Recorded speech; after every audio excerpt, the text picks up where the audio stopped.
Hello, everyone, and welcome back to Zellonia Boss Rush. Hello, players. Hi, fuckers. Hello. I And can't expect anything better from this group. well, that's good. So, All right, little recap to start everything off. Let's take it from the top one more time. Our lovely players found themselves on a adrift spaceship. As far as they know, the engines were still functioning, and the crew weren't entirely sure what it was going on. But they were forced into an arena to fight boss after boss after boss, or creature after creature after creature. The players slowly learned after several months of being on the ship that these creatures were not just captors of the captain, but that these creatures were being saved. And this was a home for them. And as our lovely murderous players went from boss to boss, they slowly began to climb the ranks of the captain's personal crew. And they learned from none other than their lovely bartender and host, um, well, second host, I suppose, Nevron, the Red Dragonborn, that not that the captain was under control over the rest of the crew. This being, of course, concerning to the players, they decided that it was utmost necessary to kill and slay the rest of the crew of the captain, including the captain himself. Which brings us to none other than our final boss fight, which is against the captain. What's up? Did I miss I, something? I think I'm remembering things differently. I don't remember slaying a bunch of crew members there, buddy. Not Yeah. like it was the crew of the captain, not within like not the people on the ship. So the members of the tavern and inn were left alone for the most part, other than a few like Bar fight. bar Looking at you, fights Red. and such. Yeah. Um, But but we were kind of it's we were kind of forced to kill. in a way, yeah, yeah. Um, it's the closest to the It, captain crew, so it'd be um basically like the captain's first hand, second hand, um, like that kind of crew, not the people but in the tavern. well, so we were forced into the arena. That is true. That is true. But also we haven't fully um revealed the whole story just yet.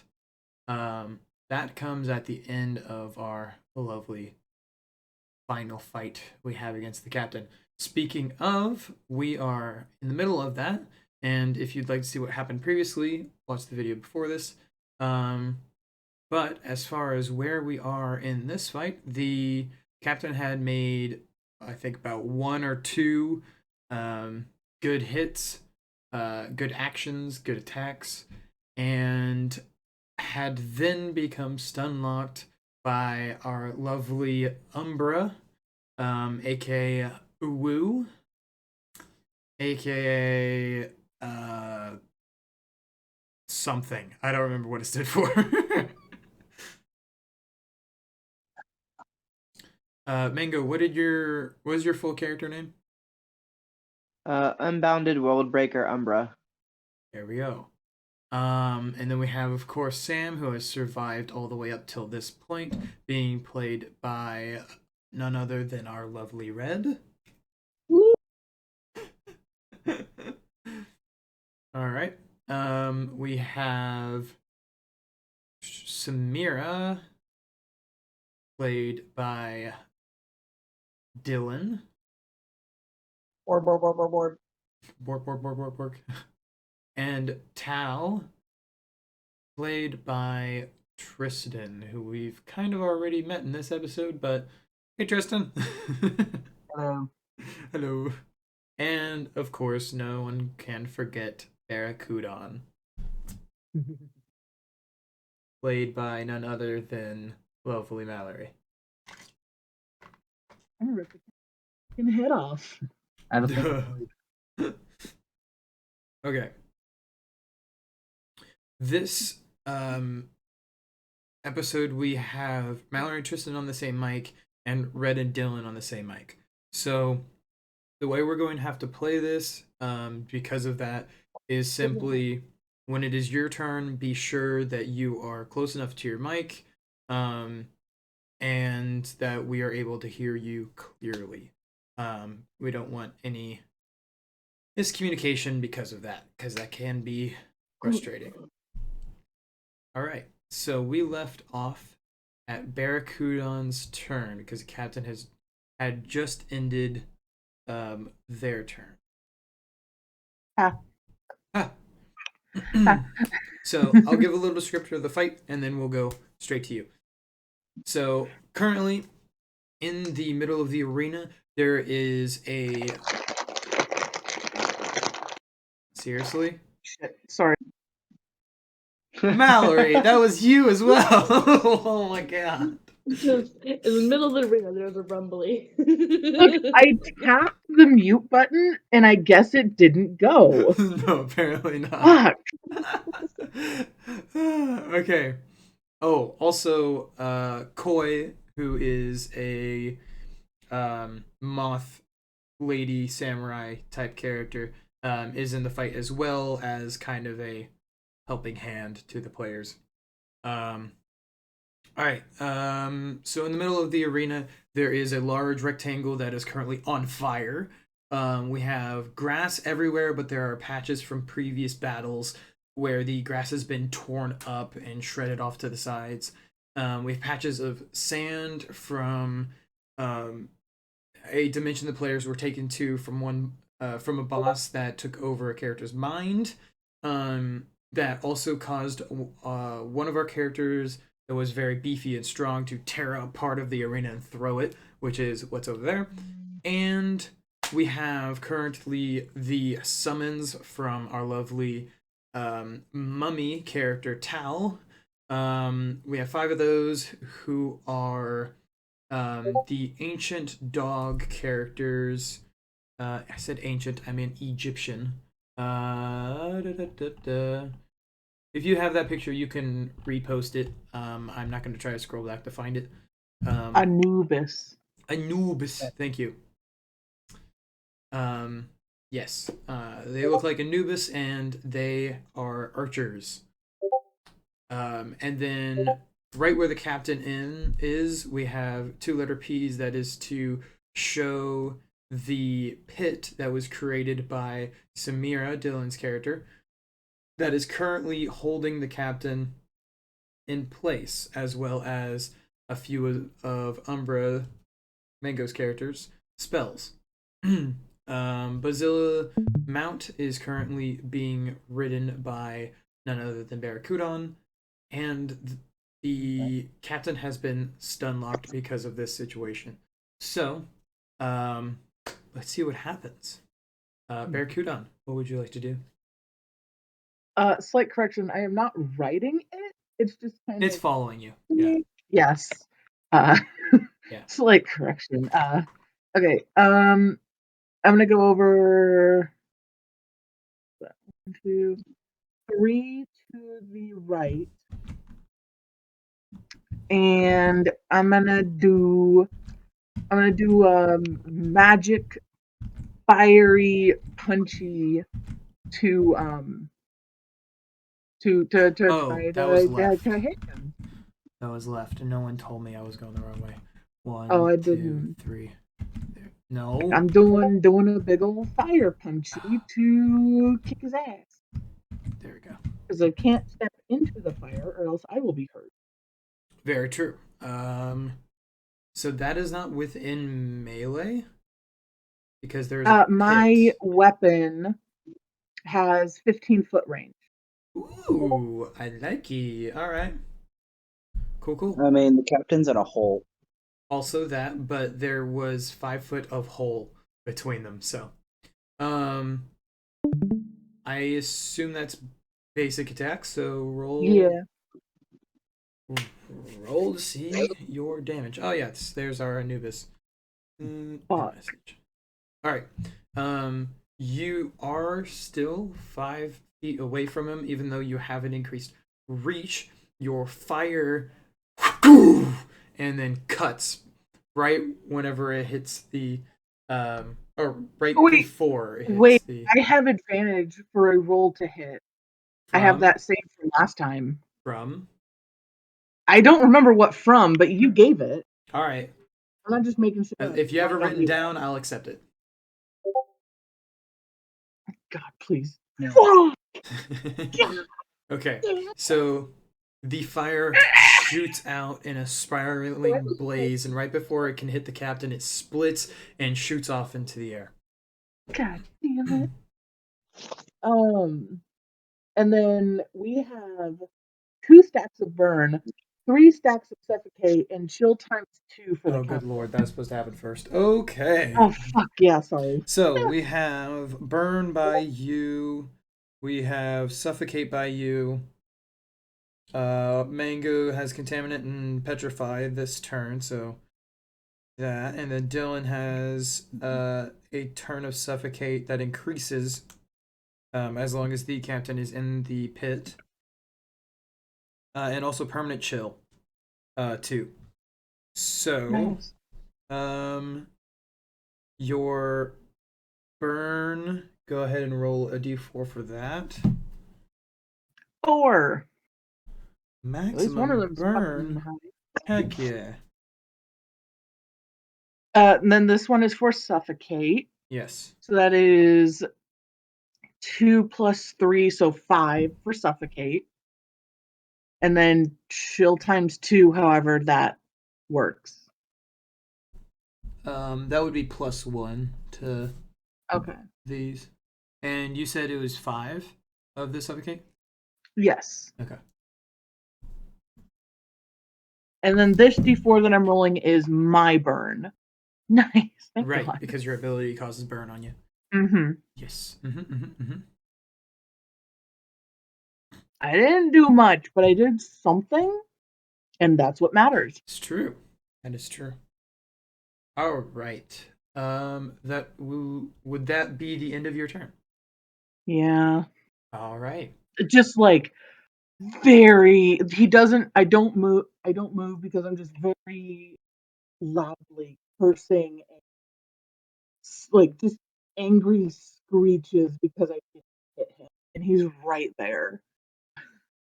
Yes.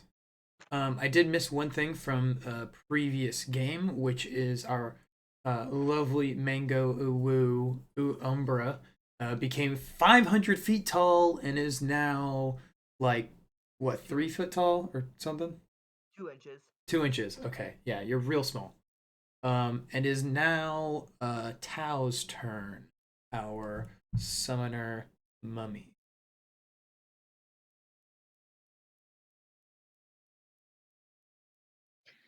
That's my turn. Yeah, it was. What are you doing? So I could burn a couple more spell slots for another summon. Okay. You might not be happy with the summon. Probably not. but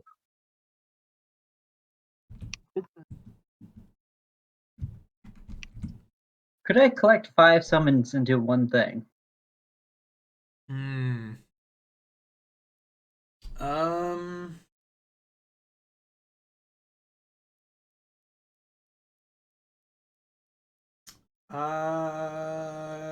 you know what? I will let you if you have its movement because I'm allowing range archers. So I will allow you to do that if you have the movement. What? It So would have 40. do what? They have 40 feet of movement. Yes. So what I'm saying is I will allow you to, instead of summoning 5, summon 1 with the stats stacked, but the movement is 20 feet instead of 40. Okay. Cool. You gotta roid it out whatever you want right there. It's still doing another summon. It'd still be like 5 attacks though, right? um Because this is what I want. oh because that is what you want, it will be 5 attacks. So don't stack the stats on top of each other, just do per head. I am using 2 for this already. So Right, it's gonna be the same damage, it's just gonna be per head. That no, I'm talking about way, spell slots because someone decided they needed to point it out despite me saying I'm going to burn a couple spell slots. yes, that is 2 spell slots. Yeah. I know. Yes, he has lots of spell slots. That's the build of his character. Yeah. This thing gonna be big. That's why I made a 2x2.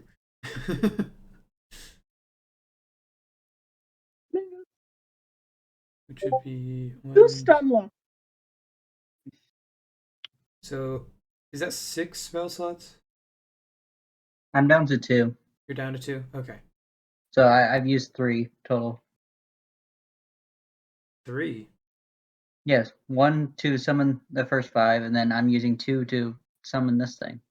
It's 1 per current summon on the board. What?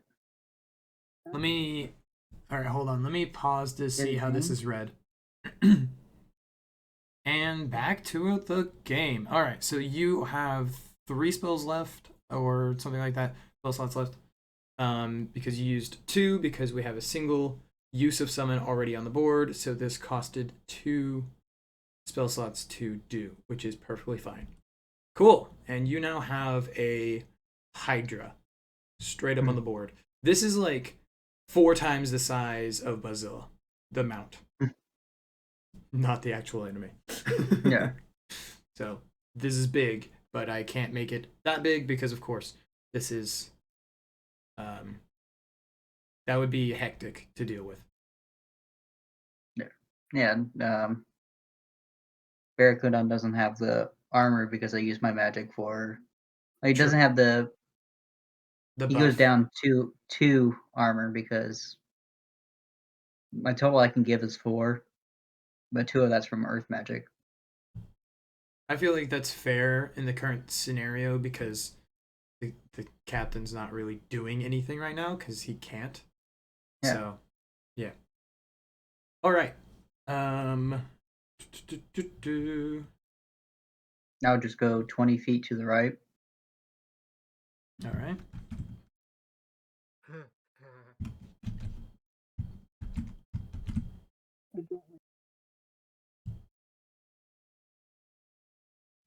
And I don't think there's anything else I can do for my turn, so I will go to my summons. Summons. Yep. And we do order of when summoned. So your archers are going to go first, and then your Hydra will go. Yeah. So, are all the archers in range? So I think the left one might be out of range. 5, 10, 25, 30, 35? What's the range? It should be 25, like the normal. Okay. X 5, 10, 15. That'll put in range. 5, 10, 15, 20. Yep. Is that one? 5, Right there. 10, 15, 20, 25. Okay, so all the rest of them should be in range then. 20. Oh, I can do it. Okay, so 5, 10, 15, 20, 25. 5, 10, 15, 20. 25, 30. Okay, I will move this one up one. There you go. They're all in range. Okay, so I'll just have each of them shoot. Yep, that's 5 rolls to hit. Ooh. 4 successes and 1 success. And I do not remember if they had any kind of advantage or not. But we're gonna say one near Koi missed.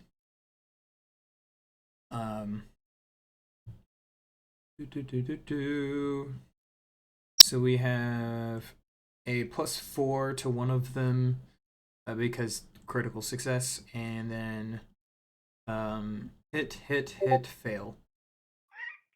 3 14s and an 18. Is that the damage? Yes. Okay.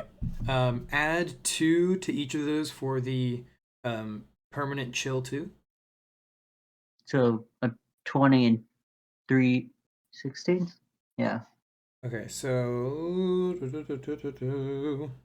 okay, I'm gonna do math based on one at a time to make it easy.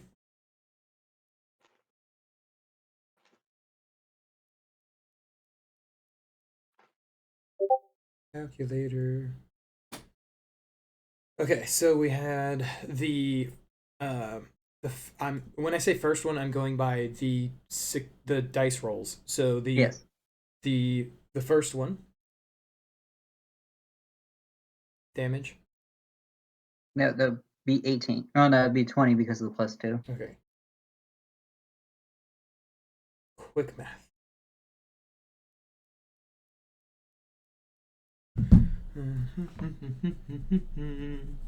That's a lot of damage in one turn. Just gonna make a note right there so I don't write it in the same place and have to erase it. Okay, the second one. 18. Not 18, 16. Yeah. 16. And that's with Now you're getting me all chill. mixed up because I already said them and I'm going to get them mixed together. And that's with the chill. Yes. Okay. Because it's 14 normally.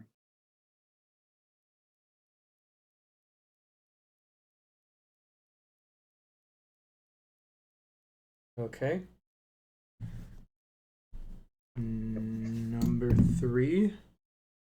16.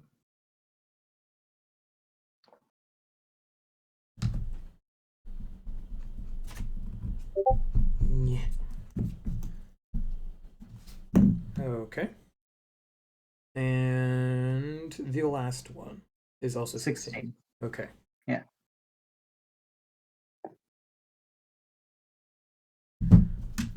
Now I get to that see was how a much- heck of a dent. Oh, but there's a Hydra. Of course, yes. Big boy Hydra, which shouldn't deceive you because it also has 5 attacks. Okay. Oh, no. Well, with the health stack here. What was it? It has 150 HP. Good lord. That's a lot of HP. Okay. So movement, we have 5, 10, 15, 20. We'll get it right here. Okay. Would you like to move it there? Maybe. I barely heard maybe, but I didn't hear anything else. Okay. Would you like to move it here? Yes. Okay.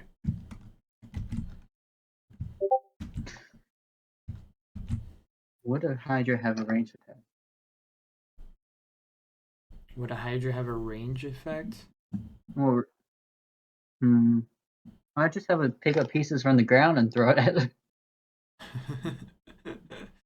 um.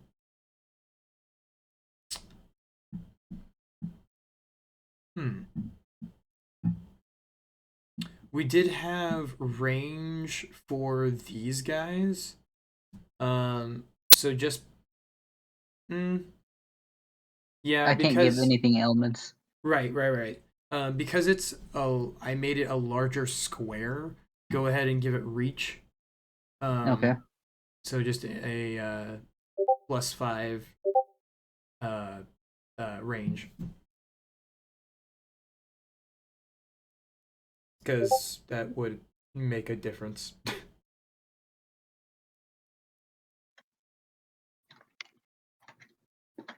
That means he can hit then. Correct. Let's see that damage. Roll some dice. Let's see how many heads or dirts. 2 of them. It's better than none. But that's another 20. That's another critical success, yeah. So a +4 to whatever the damage is for our lovely new Hydra. Well, that'd be another.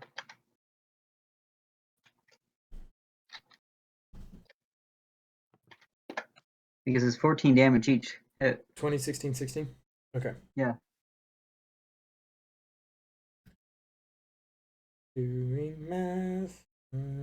To be fair, I think I was nicer with choosing Hydra over Tiamat.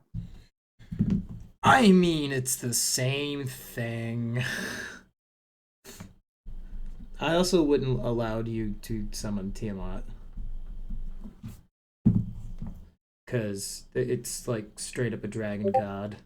A Tiamat equivalent, sure. But it would just be range is all it would be. And then like flavor text. Okay, so that one is done, and then 16.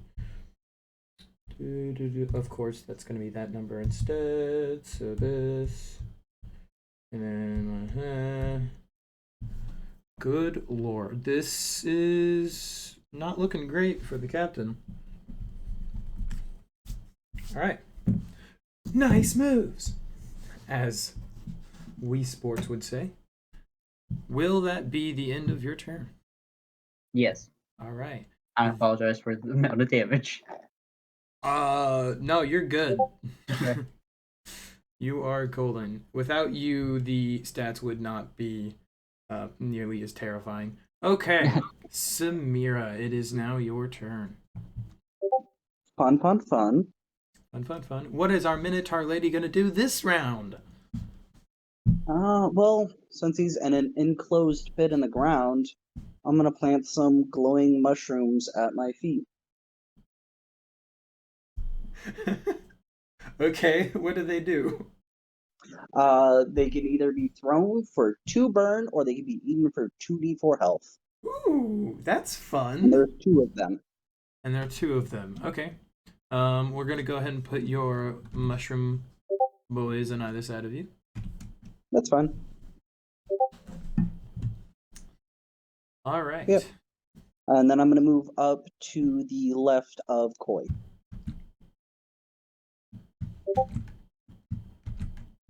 Keep in mind those mushrooms are gonna stay where they are. Yeah. Okay. Okay. That'll be my turn. Cool. All right. That moves us to Sam. Since he's in an enclosed pit, I can't really shoot him at the moment. But can I argue for advantage when he can get out of the pit to shoot him? I will allow you to hit, because I did allow the archers that Tristan summoned, that Tao summoned, to hit the captain. So I will allow you to roll to hit as well. I mean, you can arch a shot into a hole. It's not a hole, it's an enclosed pit. That's why I didn't think I could shoot him. I don't think it's Yeah,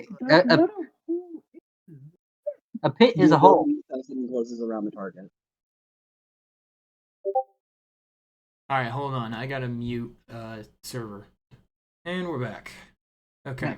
I'm gonna allow you to hit. I know that it's in an enclosed space underground, technically speaking, but I allowed for the other archers to hit, and Wait, yeah, I wouldn't have attempted because I thought it was a pit where I shoot from above. yeah, that's what I I didn't. thought it was as well.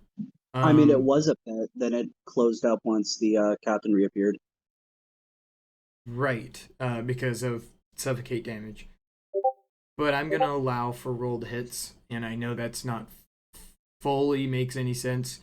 But if I don't, this is going to take way too much time. um.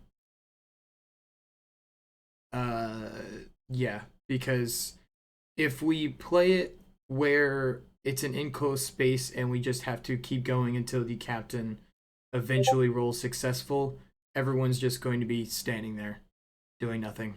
So that's why I'm gonna not fully do that. Okay. 15 damage. Nice.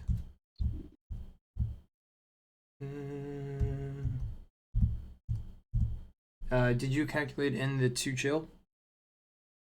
I didn't, so 17. Okay.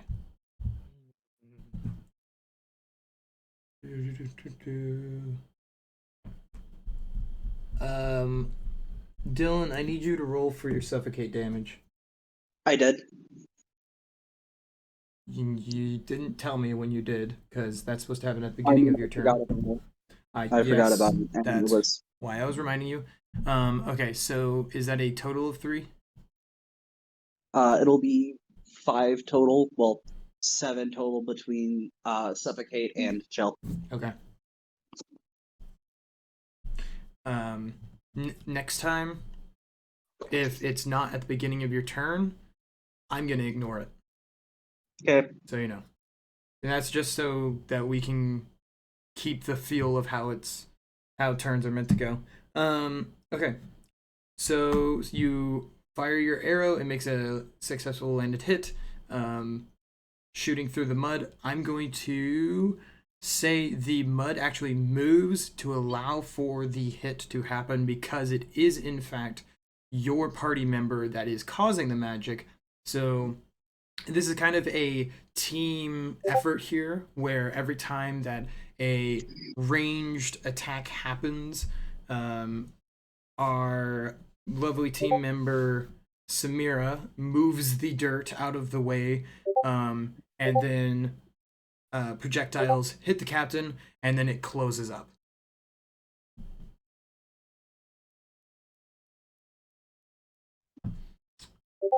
So that's how we're going to play that. And will that be the end of your turn? Yes. All right. That moves it to Umbra. I put that in the docs because I just wanted to have it ready for when I pull it out. I wasn't expecting you guys to look at it. I wanted to be surprised. Now I feel ruined. Okay. Anyways, It's all good. let's see. It's not like they've seen the character sheet, so you know. They have. I put the link to the thing in. That doesn't mean they opened it. We're busy. We got a game going. Nobody look at it. It's all good. Don't worry about it. All right. What's Umber's plan? At the beginning of your turn, we have Petrify and Contaminate. Go ahead and roll your Contaminate damage unless that was last turn. Are we switching the effect at the beginning of your turn? Is that how we're doing that? I would renew it. Right. But you can't have the same 2 effects every time. So what are those switched to? Twice in a row, and you have to redo it. So he just came back from the phase and immobilized. So the last one I had was Petrify and Contaminate. So I would do Petrify and Contaminate again. And then after that, I would go back to phase and immobilize. I have it written down that the last one that was actively on the captain was Petrify and Contaminate. Can you do it 2 times in a row? Yeah. The ability Okay. is, Okay, so you have 1 more round of Petrify and Contaminate, and then you have to switch it. yeah, it says it can only be used twice in a row. Okay. I would renew that. For those listening in, yes, I'm well aware that Umbra's ability is broken to all hell. It's gonna get edited after this game, but editing something during a game is not cool to players, so, you know. Anywho, so what are you doing during your turn? I will do the 6 contaminant damage on the beginning of my turn to go ahead and just start it off. All right. So I got a 4, but And you have that becomes 8 due to chill. 8 due to chill. Thought it was plus 2 from chill. It is plus 2. Oh, you already calculated it. Okay. Okay. Right, and then I'm 2 inches. I would like to. The 2d4 is from your healing, yeah? No, 2d4 is contaminant. Oh, it's contaminant? Okay. Yeah. I'll do healing after my ability or whatever my turn is to keep the status effects and healing separate. I would like to move to where the captain is at. So hypothetically right on top of him, but you can move me next to him. I would then like to argue that since he is petrified and cannot really move, and I am small, I would like to crawl into his mouth.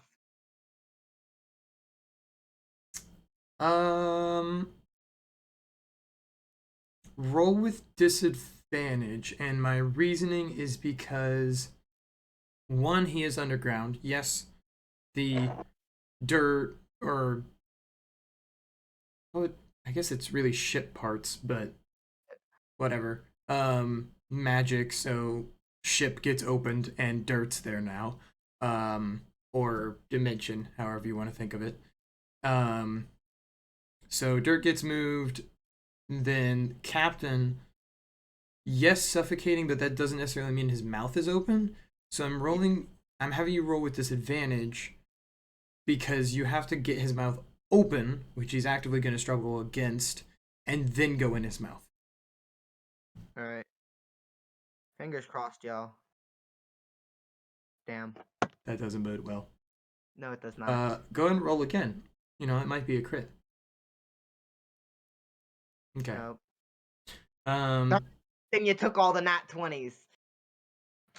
you fly down into the into the pit, trying to push the captain's mouth and jaw open, but the captain is able to swat you out of the way.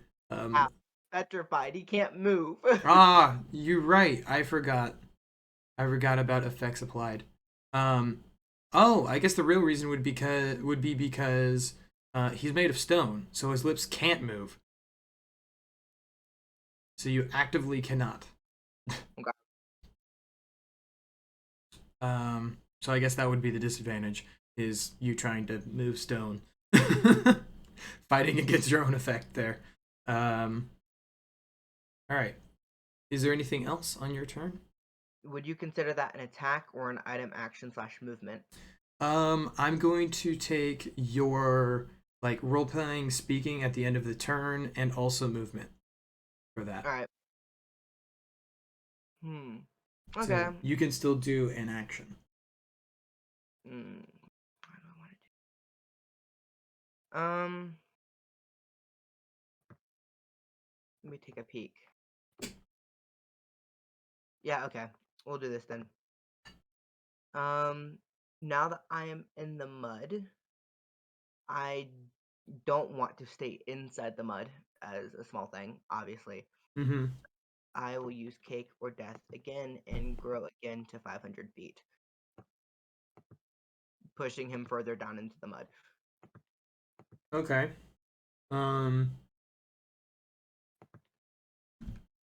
I'm going to move you just a little bit right here, just because you are a larger size. Nope, that doesn't make sense. I'm gonna leave you there, but yes, you're very large. Oh wait. No, I actually will, because you wouldn't have moved there. You did, and because of it, the captain is also, the pit is on fire because of Barracudan. So I'm going to go ahead and deal a d4 to you just because of that scenario that we've played out.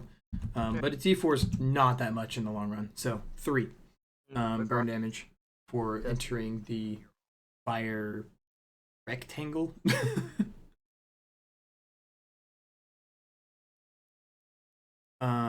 But you do safely exit it by growing 500 feet. Growing up to 500 feet. So any damage I would have gotten from that would have been ping, and then Correct. my 44 healing at the very end is 6, so I'm back at full health. Yeah. But I negated one of those. Anywho, so that will be the end of your turn. We will go ahead and move to the lovely captain who gets to do a roll against the pit. I think it's fair to assume it's probably a d20.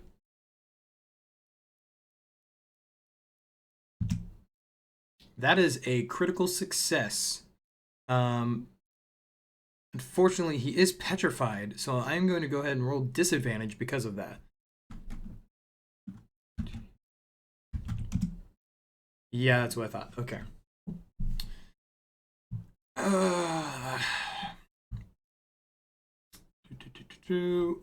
Out of the pit next turn, don't worry.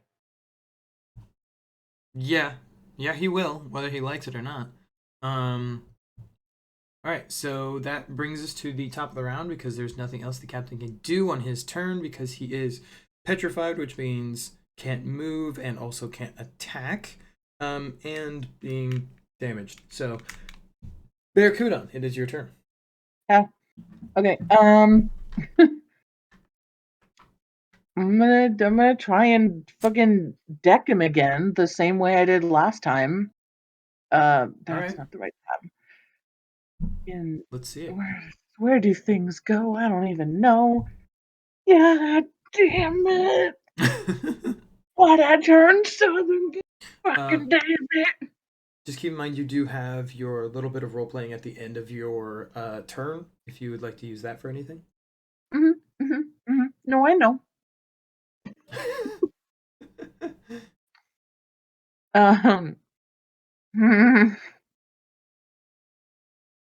Maybe you can turn your luck around with a deity.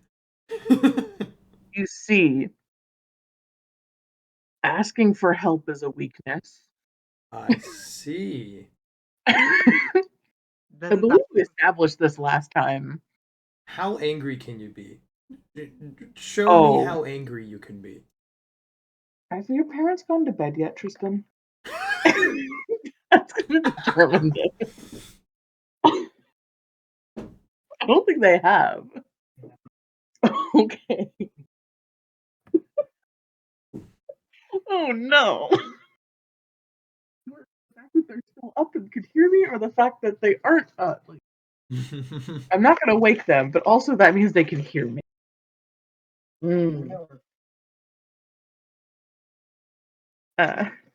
We're gonna pretend you're yelling. Yeah. So, what does your character do with this absolutely annoying? With the absolute annoyance of not being able to hit this guy who's straight up stuck in place underground. You remember in like the finale of Avatar when the Fire Lord is like breathing fire out of his mouth like up into the air? I'm like screaming and doing that because clearly it can't hit the captain and it's not hitting anything in the air, so I feel like that flavor text is fine. Calm down, son. No. All right. The rest of you see Barracudan with heat, steam coming off of his body because of the amount of anger seeping out of him. There is fire spewing from his mouth, rising to nearly the top of the arena, which All 800 feet, including the track? nearly 500 feet into the air, fire is just Mallory, because of this role playing, I'm going to give you 3 turns of role playing rage, meaning Oh, for the next 3 turns you have advantage to attacks, to hit rolls. awesome. Thank God I need it, apparently. If anyone's telling me to calm down, it's just this incoherent screaming. You are blinded by a rage to the point where you don't understand language. All you can see out of your party is the target. That's it. And that will be the end of your turn. All right. That moves us to Tao. So fucking angry. Hey, Mr. Damage Boy, show us how many summons you have. Yeah, basically. Hey, you asked for this last gift to happen at one point, and I was like, oh, we will. We'll get there. We'll get there if I miss enough times. All right, Tao, it is on you. What are you doing on your turn, buddy? You want to spend your 3 spell slots for another summon? No, I'm good. Okay. Yeah.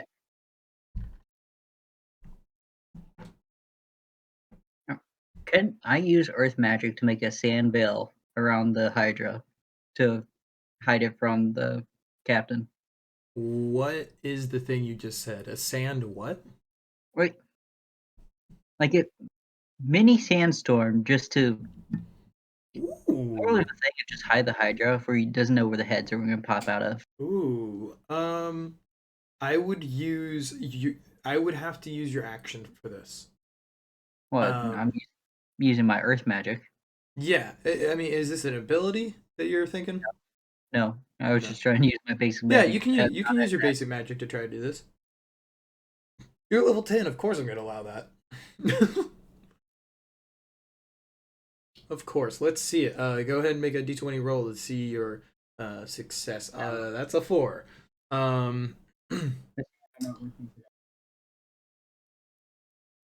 Okay.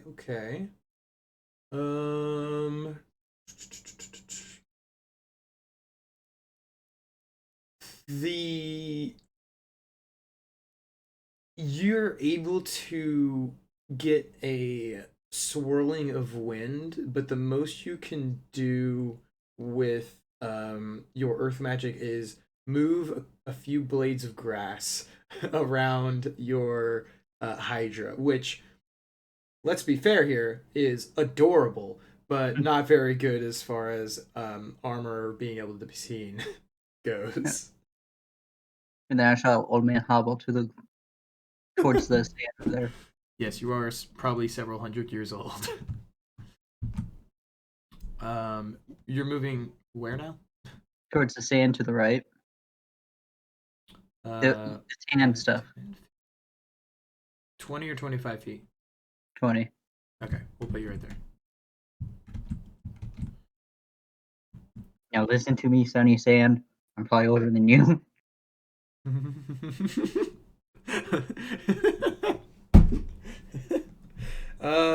Yeah, well, no, you would be, well, ooh, It's from a different dimension, so we don't know. You don't know. We don't know? Whatever. I'm not going to take the time to try to figure out whether that's true. But as far as you know, maybe. Anything else you'd like to say to the sand? No, I don't have anything else to say. All right. That moves us to your summons turns, I believe.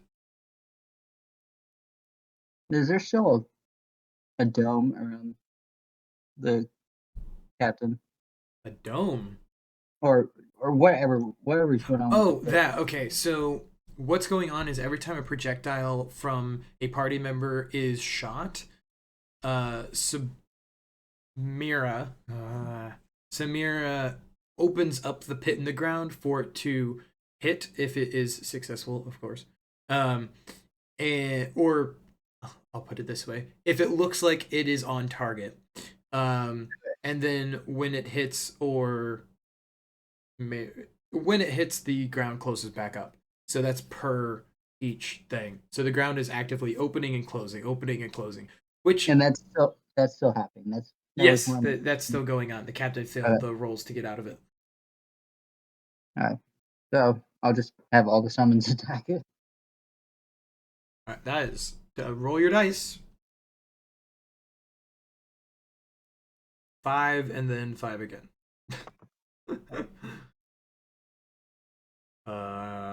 Come on, Discord bot, you got this. There we go. 4 successful. Oh God. I might be interrupting your turn. We'll see. All right. 3 14s. No, actually, how Plus much 2. chill's going on right now? There's 2 chill still, so remember there's plus 2 on it. So 3 16. And then the 18's a plus 1. 2 16 and 17.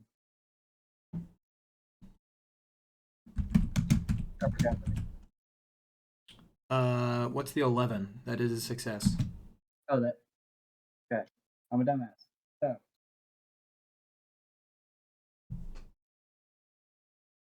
Okay, you're gonna type it out. I was typing it out. You got this. 17, 16, 16, 16. Okay. So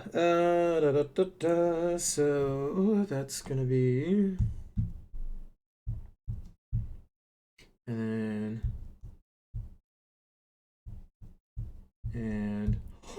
oh, okay. Does the Hydra get a turn? The Hydra does get a turn, but I let me describe this and then we'll go to Hydra. For each fired shot by each of your archers, your Anubis archers, the ground opens up and you see as them lodge into the petrified body of the captain, cracking its form all the way to the 4th hit. The entire body of the captain seems to be cracking and breaking. Hydra. You did forget your effects, which means they don't apply. And that was the last turn of burn.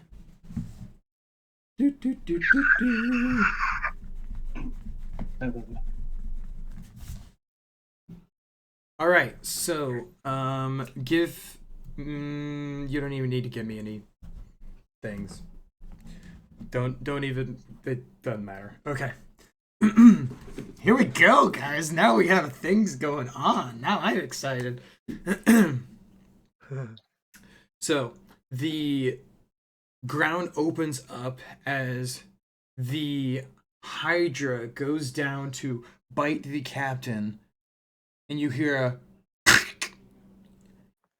and the body of the captain is pulled out of the pit and launched across the arena by the Hydra, throwing him. That would be backwards, actually. So we're gonna put him here. See, and you see the body hit the ground, causing the concrete form of the captain to further crack all the way down its body. And although you can't tell, you who's closest? Tau, roll d20 for perception.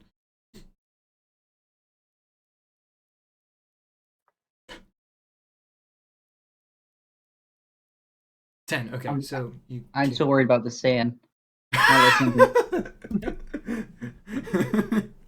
You're trying to carbon date the sand.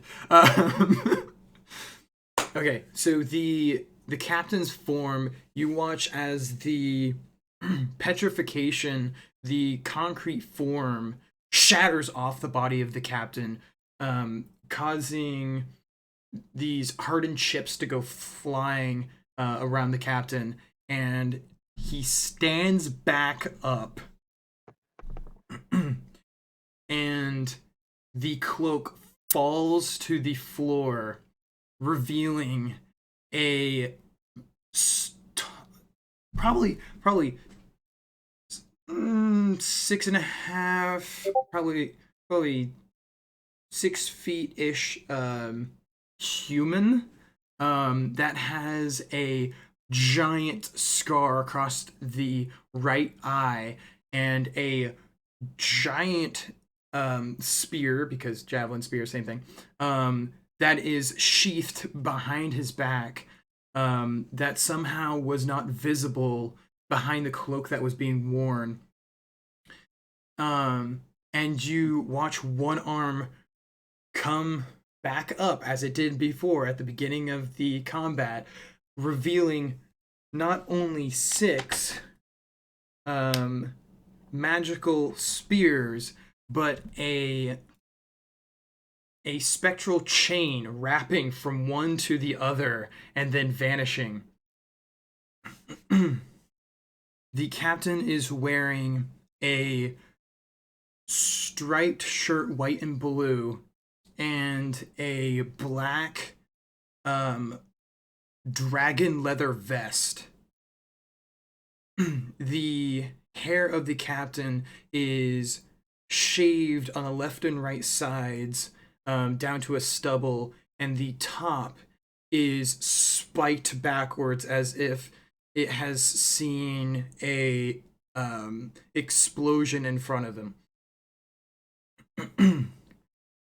The captain then cracks both knuckles as the spear pulses with energy, and you can see a magical field come around the captain and then form fitting to him. And you can slowly see different colors of elements swirling around this bubble as it begins to fade into a slight opaque.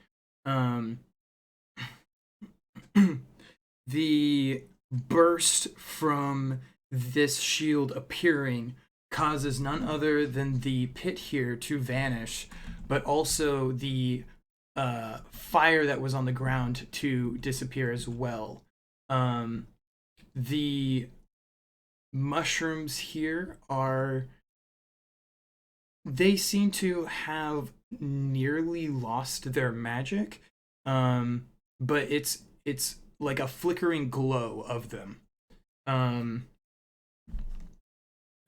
The captain finally reveals his voice and says, "All right, let's see a real fight." And because this is second wind, I am going to skip to the captain and then go back to turn order, starting with whoever's next after Tau, after the Hydra.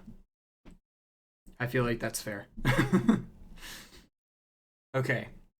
So as this scene plays out, the captain sizes up the group that he has been struggling to view based on his teleporting to a different plane and being stuck, petrified in a hole, and targets 6 of you. We're gonna go with Barracuda number 1, Tau number 2, Samira number 3, Koi number 4, Umbra number 5, and finally 6 as Sam. So 3, 6. Yes, I was nearly miscounting because of Bazil amount. Okay. So that is 6 rolls that he is going to make against each of you. We're going Tau 1. We're going numbered via distance away from him. So Tau, Barracuda, Samira, Koi, Umbra, Sam.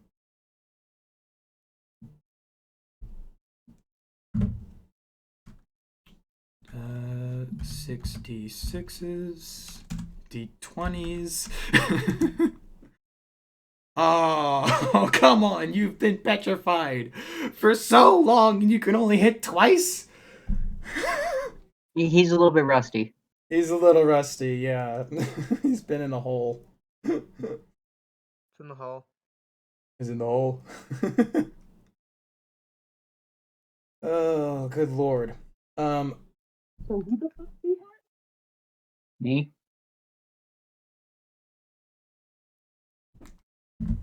All right. So, that is the first two people. So that is going to be Tal and Barracudan. But it's to be gonna fair, yeah. if you were to roll those separately, it would actually be in a different order. You That would is never. true. Yes. You would never have hit the last person in that list. That is very, very true. And I could roll a I'm not d6 if you care enough. And I'm then- fine with getting hit. I'm just saying that Okay. there was no possibility of the last person getting hit there.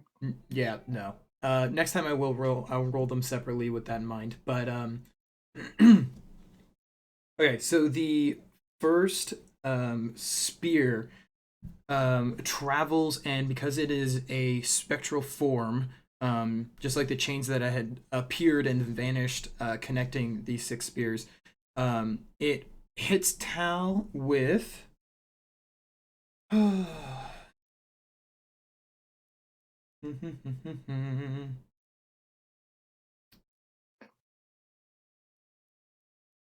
I need to erase something because that's not how I've been doing it. Okay. That is 10 damage and a stack of burn, which I will roll because it's only one. Wait, is it one stack? Hold on. Wait a second. Apologies. 2 burn.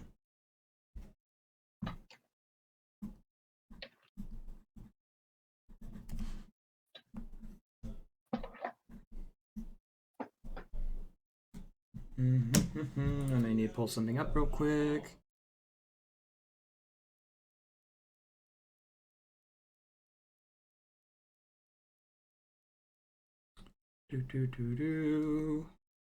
Note to self, always have the effects sheet open.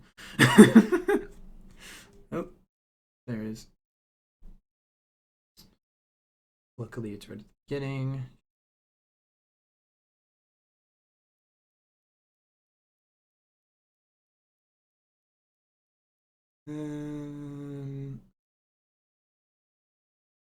Oh, cool. Okay. So I'm gonna go ahead and let you players know based on this description I've already given. The the spears now have the effect chain 1. So each spear can now hit an additional target. And the closest target to Tau is Koi. So it is burn 2 going to Tau and Koi, and also 10 damage to both of you. Where's Koi's sheet? There it is. That's not good. Okay. So Koi has Koi been damaged this game? I don't think so. I know that her weapon's been used. No.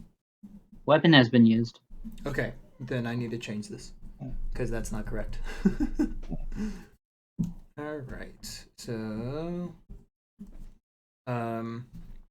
the spectral spear stabs through Tau, and you can feel the pierce through your chest, but there is no physical damage seen by the spear. And as Good it thing I didn't flies, have anything important in there. as it flies through you, it then, with great speed and haste, stabs through Koi, and then returns back to the captain. Okay, that has been marked. All my shit's been taken out and put in jars, so I'm good. Yeah. D4 of burn. That'll be 4 damage to Tau and 1 damage to Koi. Does Koi have defense? Are we Oh. putting armor into this? Yes. Burn? Yes. Okay. So where the spear, where you can feel the spear hit, you can feel a burning sensation from that spot. For those listening in, this is the actual fight. I haven't felt heartburn in a while. Yeah. All right, spear number 2. Successful hit against Barracudan, which will bounce to Samira. Both of you take 10 damage, and spear number 2 is we're gonna go down the list and then to the other list. So that is decay 2, not burn. And the decay is applied immediately. It is not wait a turn, apply the next decay. 33. So that's 10 damage and then 2 decay to both Barracudan and Samira. It's impaling, I think. How do you have... Oh, are you just showing your max HP? Yeah, okay. I was like, how are you at max? Okay. So keep your decay in mind because of healing, of course. What's your max?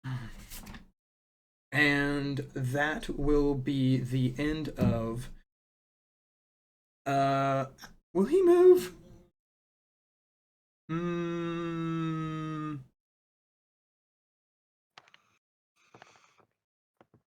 He's going to take 1 step forward.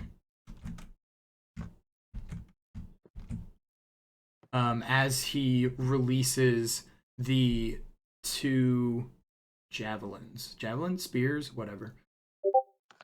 All right. Yes, I saw Mango. I didn't reply because I'm going to kill your character within this fight instead. Yeah. Or a little later. We'll see. And then I need to look at another effect. A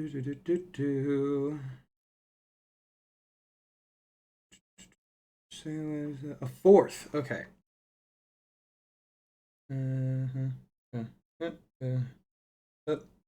Okay. So this is now that. Cool. Easy pussy. Okay. It is now back to Samira's turn, which it kind of feels like we're skipping 2 people's turns, but it ended on Tau, so yeah. Samira, your turn. All right. First going to enter elemental form. 25 HP. Going to heal myself. Just a second. I need to pull it up. Mobile.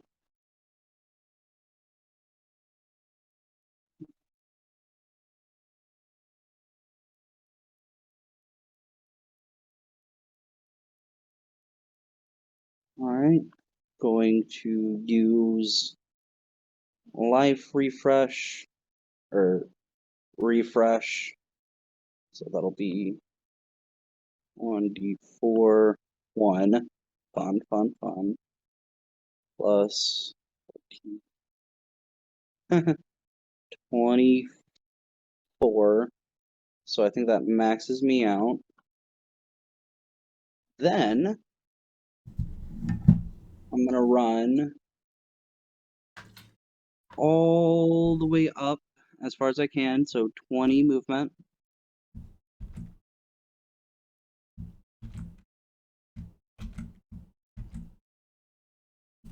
Okay. And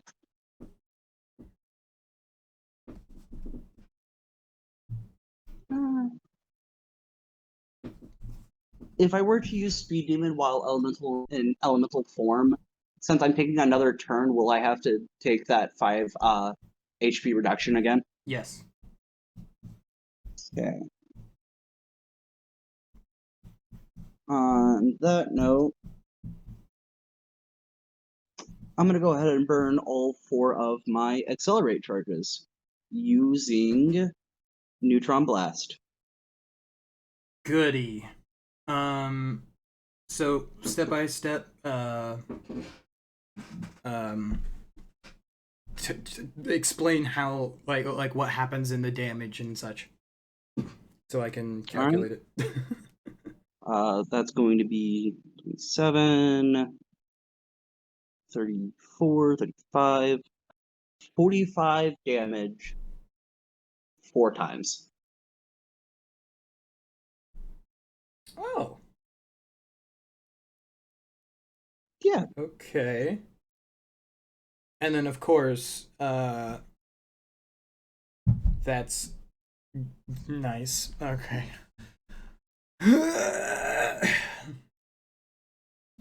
We've covered 4 times. Yeah, it's because I gave him things.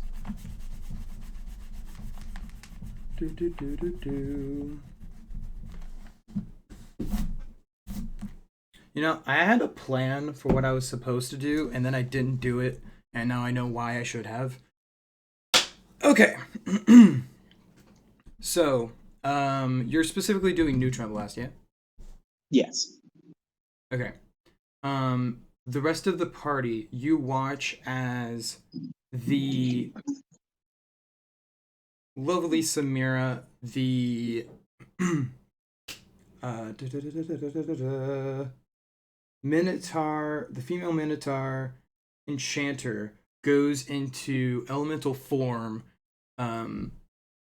walks up to the captain, and as she's walking, you see charging of a bright purple, blue, red, every color of every element charge in her hand, and then poof, poof, poof, poof, poof. One after another, you see giant blasts of magical energy hit the captain. This shield going doof, doof, doof, and the captain getting hit over and over as he falls to the floor, collapsing, and the spears disappear. Samira, breathing heavy, turns around to the party and says, Samira, That was easy. just like a Staples phrase, says that it was easy. And as these words are uttered, good lord, uttered, the captain gets back up. This time, as he's slowly getting back up, you can hear the cracks and pops from his shoulders and back, and his body begins to part in half and duplicate. There are now 2 captains standing side by side, identical, and 12 spears, spectral with chains, appear above them. And at the same time, they say, that was easy. Oh, you thought this guy had only 1 second wind? Oh, no, no, no. That would be too easy, buddy boy. All right. And because, of course, we did it the last time, we have to do it again. So it becomes the captain's turn. This time, I'm going to write out the actions, and we're going to play this out the dramatic way.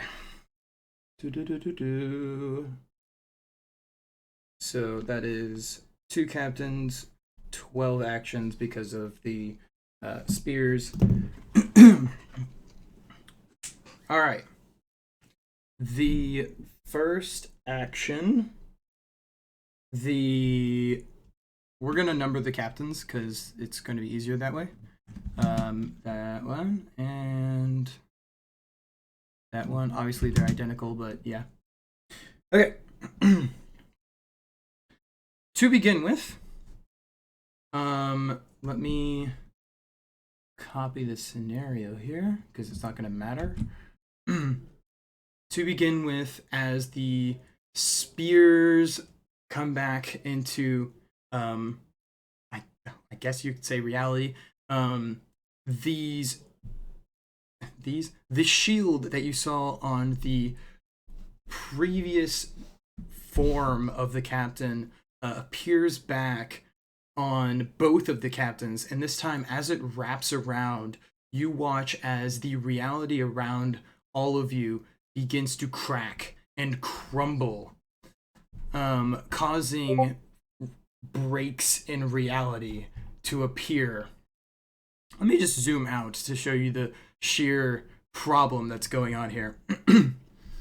These are black, just destructive holes in the sides of the ship. The space that is outside of the ship, the silent dead space, doesn't seem to be entering the ship, but you can see out through these holes into the starry endlessness of space.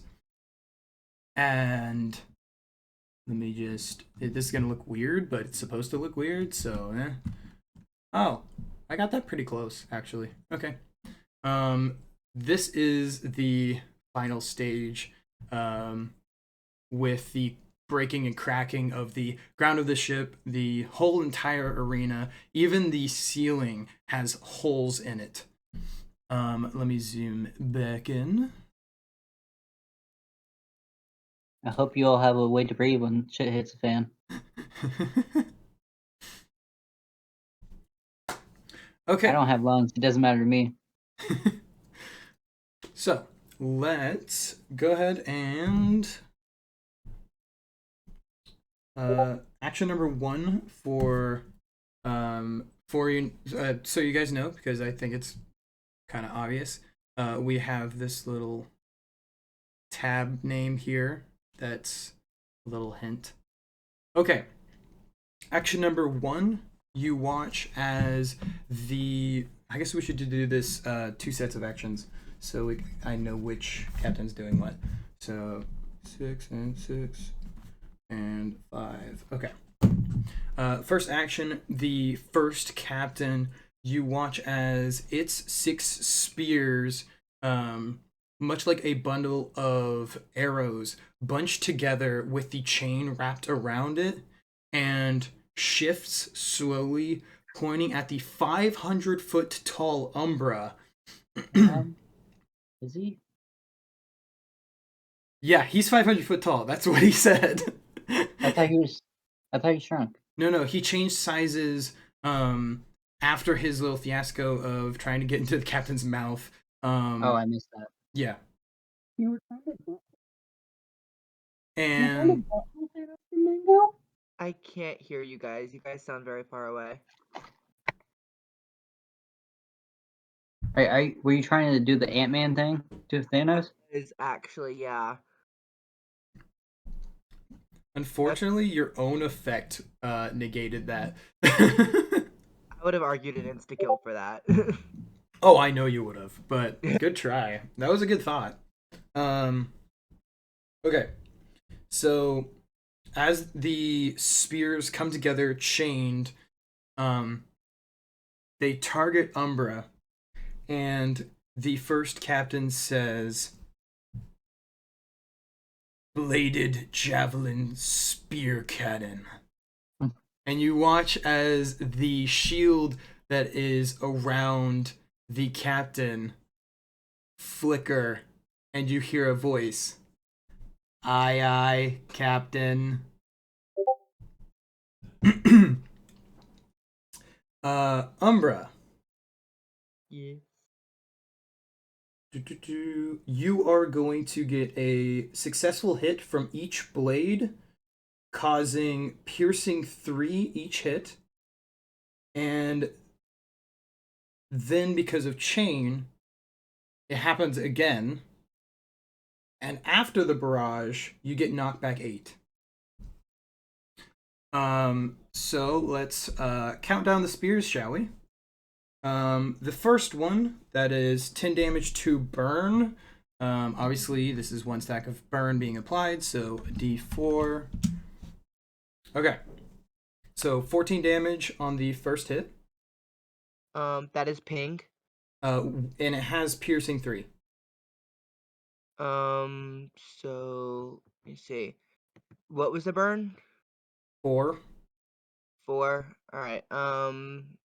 So it's actually just 2. So 2.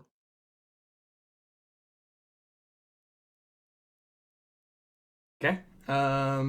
The next hit is 10. Oh, wait, hold on. 3. I gotta remember my own stats. Okay, so that was a stack of 3 burn. So you have 2 more turns of that set of burn. So go Okay. ahead and note that. I will also note that.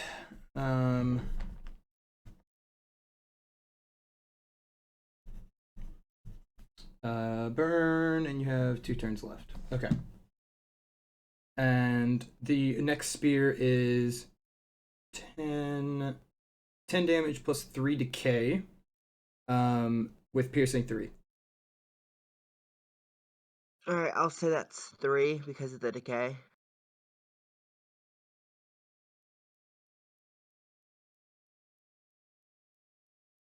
All right. And spear number 3 is going to be 10 piercing 3 chill 3.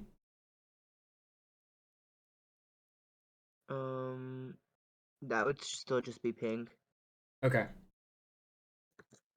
because the magical resistance and physical resistance don't count as armor. It straight up just says subtract 10. Right. Yes. Uh, Fully understand. Okay. Okay. As the spears slowly hit you, you can see the chain going from one to the other. And as it gets to the third spear, the second captain puts a hand in the air, and you watch the ability dispel. And the first captain looks to the other one and nods. And they both look at you. They use, between themselves, 4 spell slots. So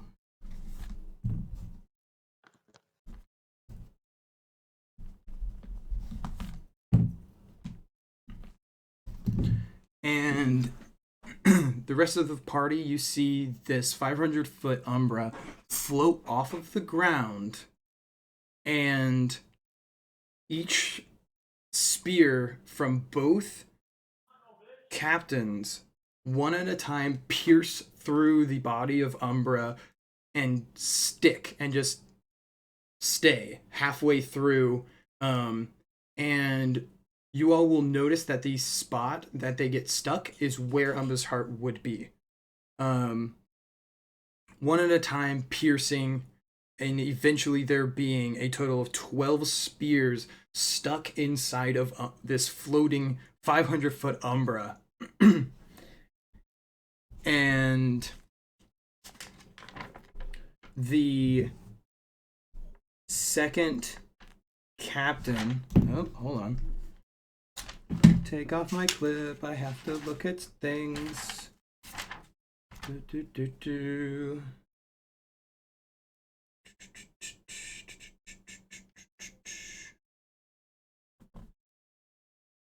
Okay.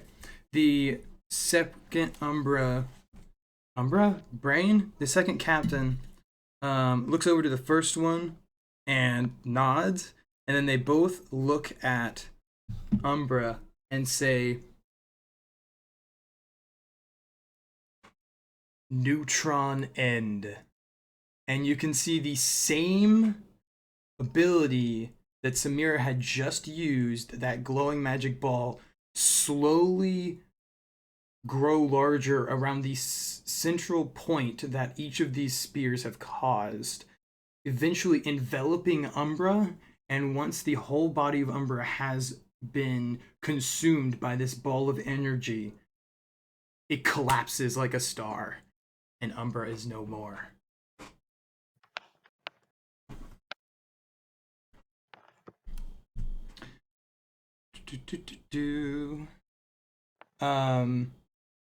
The there is no explosion from this magical sphere of energy imploding. It is simply a and then there is an eerie silence that goes around the entire arena. I'm not going to get rid of the specific square that is Umbra. I'm just going to rename it to your next character.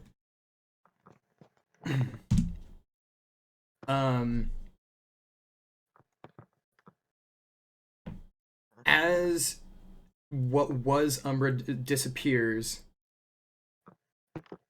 the captains at the same time say to the party, well, that just isn't enough fighters now, is it? And Captain 2 snaps, and you see a flicker where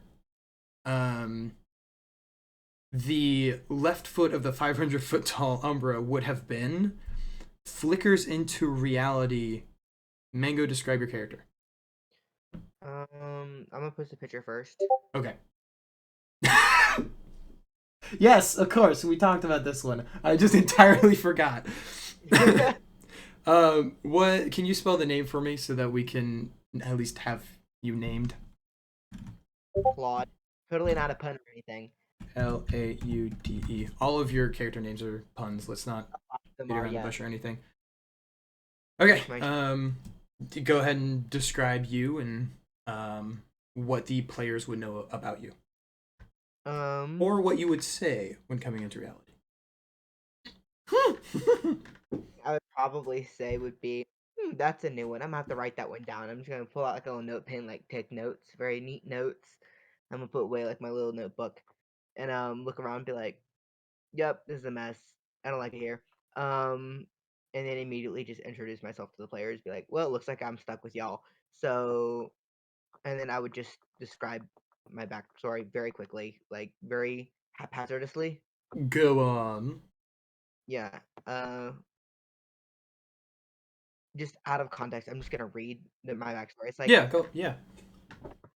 It is common knowledge that most crustaceans cannot die of old age, and while this is true for Claude, he's spent countless ageless years in search of the one thing that remains eternal: facts.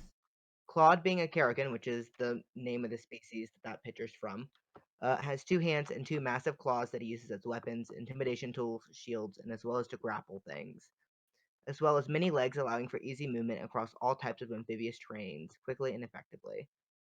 His thick, hardy shell is the strongest mithril, but light as leather, allowing him for ease of movement as he travels the planet in search of skills to acquire, facts to learn, and books to read. When one lives as long as Claude, they'll learn all types of magic, weapon proficiencies, and come across all types of objects. One of Claude's most prized possessions is his Lance of the Crab Knight, which he found in an ancient, now collapsed civilization of sea creatures while exploring the deepest regions of his seas on his home planet, Ochern, which is totally not a pun on the word ocean by any means. And I have of the Lance as well, which also I unashamedly stole from the internet. There it is. I love Oh, it. I love it. Is that your staff? yeah, that's staff. Nice. Yeah, you said combine physical and magical, so I'm just like, this'll do it. Oh yeah, that'll do it. My character is 5'8". My gender is crab rave, and I've been alive for 3,532 years. Yeah, that sounds about right. Yeah, about right. They don't age; they just get too big to molt. What was the planet you're from? Ochern. Ochern. Okay. Okay. It's supposed to sound like ocean, but it's Ochern. For sure, yeah. No, I'm from Ochern. For those listening, and Ochern is a planet of entirely water, other than the multiple different islands that dot the planet, and each island is just swarming with crabs. Humanoid, regular, massive, you name it. Is that in the game? No, but that's okay. And my class is the new class archivist, so we'll see how this goes. We love good archivist. Okay. Right. I've made this very dangerous, so it's gotta be Good. It's needed. All right. Yeah. So, it is still the captain's turn, and then we'll get back into turn order. And I'm gonna skip the captain's upcoming turn as far as the phases go, and then he'll catch back up next turn because this is 2 turns in one because of game. So the second captain looks at the new member of the party and says, "That'll do nicely." Snaps his fingers. And I'm gonna use the background color. 4, 5, 6. Okay.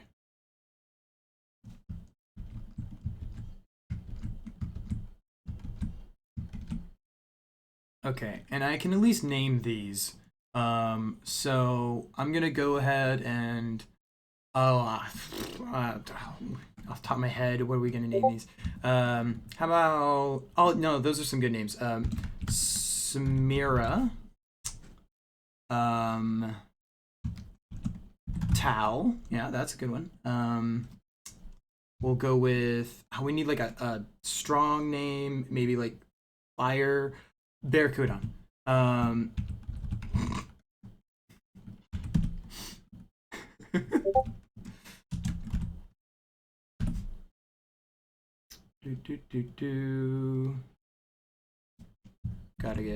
Gotta get some, unique names in there. And okay. So when the second captain snaps,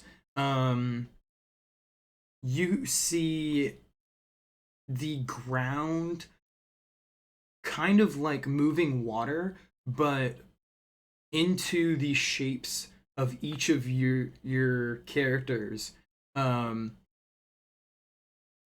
A somewhat metallic slosh slowly builds each of your characters, causing this kind of metallic looking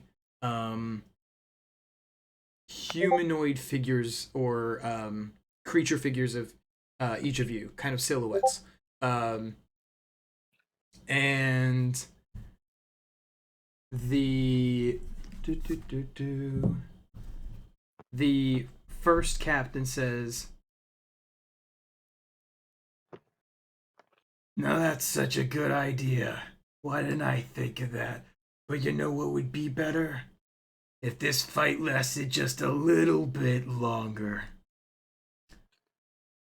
So 3 and 3. Okay. So you watch as 3 more groups of your party appears from the first captain snapping his fingers. 3 more duplicates of each of your characters appear, and then the second captain smiles, nods at the first one, and you see the second captain's hand reach up and twist just slightly as if opening a doorknob, and the other 3 groups of your party slosh into puddles on the ground and then slowly rise into the air where that captain's hand is, and then soaks both of the duplicates of the captains. That would be 6, 12, 18. Okay. 18.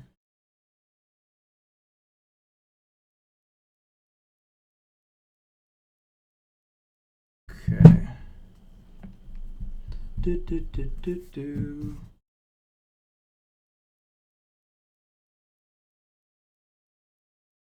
Up, up, up. Now I need to go to this. Okay, and that was 1, 5. Oh wait, I've used 12 because I've only done abilities this turn. Okay. So that's written down.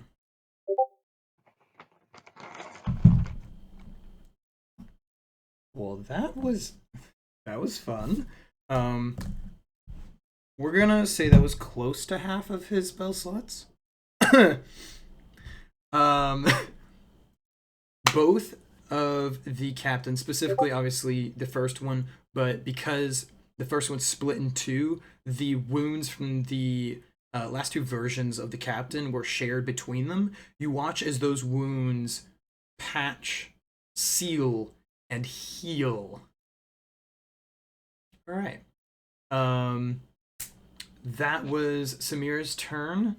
We're going to go to. Let me pull up the. Oh, now I can see chat.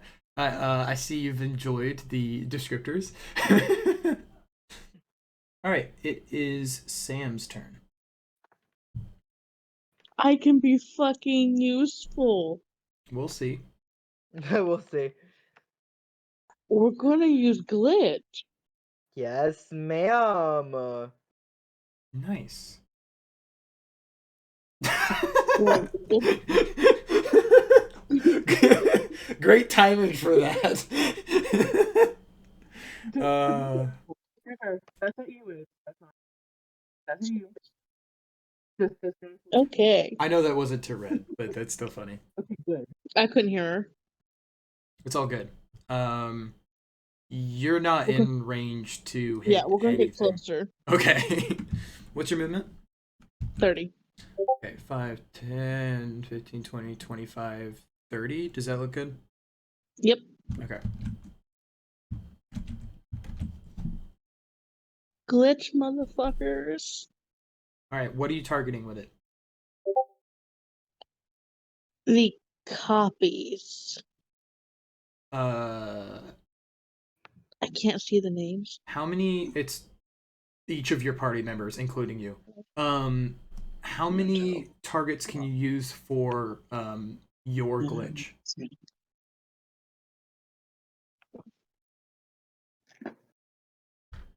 I think usually it's only 2. Yeah, it just says cause an enemy to glitch to another enemy. So I think it's just 2. Okay, so I My- assume you didn't level that up. I don't know how that levels up because I'm not looking at the ability. It's a D8. Oh, okay, so the damage Yeah, increases. what levels up is the dice. Okay. So out of your party member, including Koi and yourself, pick 2 party members, but they're going to be these metallic silhouettes that have been created. I can't see the names. I'm would telling you the recommend- names. Each of the silhouettes is a name of one of your party members. I I know, would I'm saying recommend I was Cal thinking and of- Samira. Oh, okay. But you're trying to think of location. Okay. This one is you. This one is Mango's new character Claude. I think I said that right. This one's Koi. Barracuda. Claude and Koi. Claude and Koi. Okay. Yep. Why haven't I got added somewhere? Oh well. Okay. So the metallic silhouettes of Claude and Koi, the rest of the party, you watch as their bodies fuse together at the middle section, and they're effectively staying in the same location Target. right now. I'm not going to change their location, but they're basically staying in the same location. Um, but yeah, I'm not going to move them, but they're like fused together at the moment. And then what is your damage? 3. Remember your magic damage. Yep. That's upsetting. Okay. I rolled a 1. All right. 3. So that is going to be.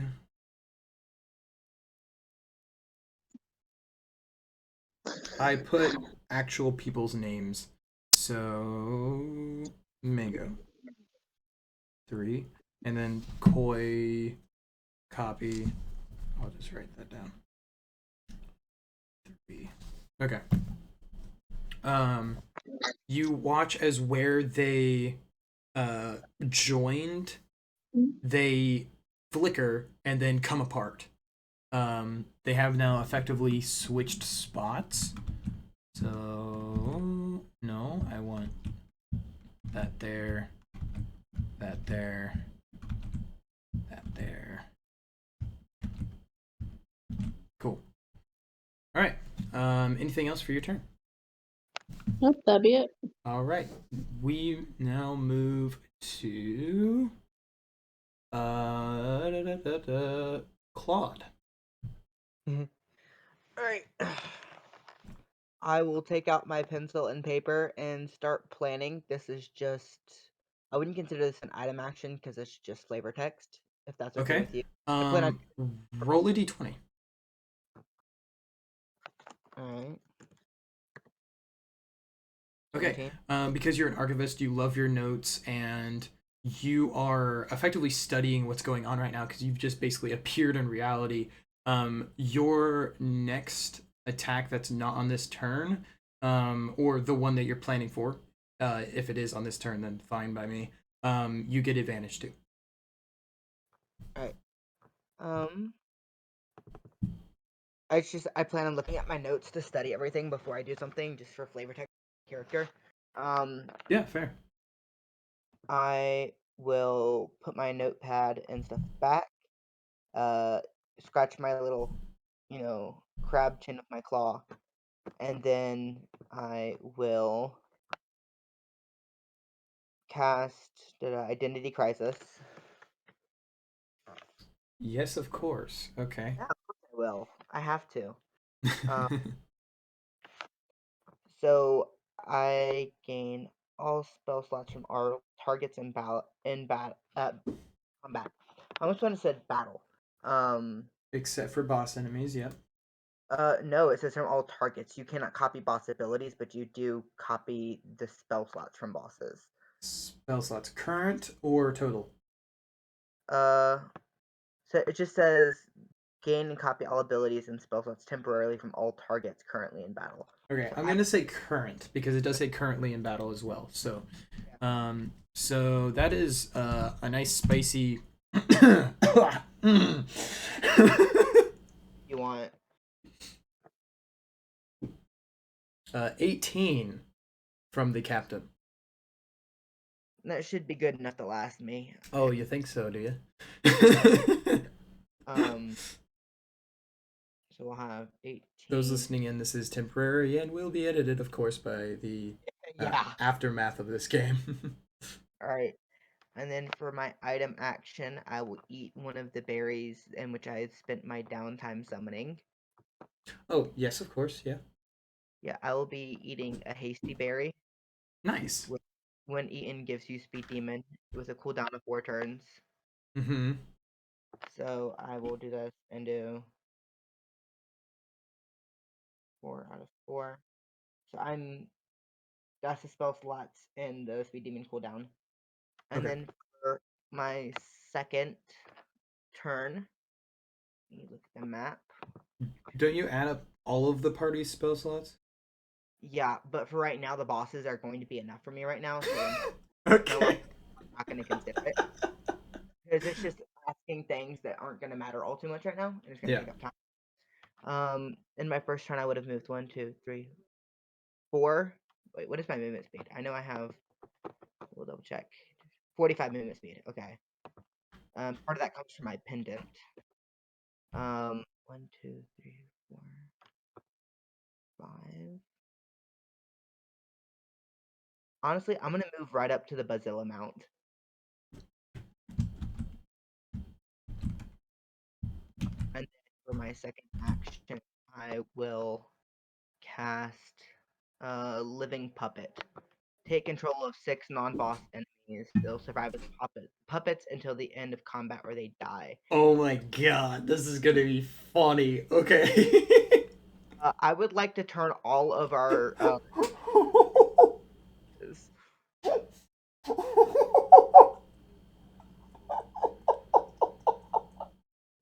Oh, Claude has summons now, and they're just the party. Yeah, I didn't even have to summon them. The bosses summoned them for me. Oh my god. I'm just curious. Is that like the only thing you can do? No, it is not. Okay, Archivist good. is broken. I hate to inform you.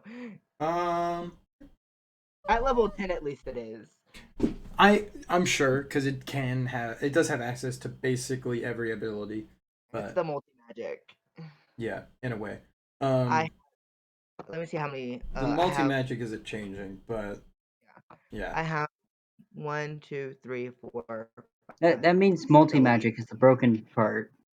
No, the copying ability of all of the spell slots is the broken part. Yeah, it really is. What? Well, I'm talking about Archivist. Yeah. Archivist isn't broken. It's just Not inherently, but at level 10, when you have access and you build your character specifically for level 10 and not starting to be good all the way up through level 10, when you pick all your abilities, you literally just pick all level 10 abilities. I see. Would that be Archivist is broken, or just, you know, building up until that point? Sorry, Hi, Building- Kyle. I'll shut up. You're It- fine. It'll be building an Archivist starting at level 10 is broken. If you Um, start Archivist at level 1, you're not going to build your character to be good at level 10. You're going to build it to be good.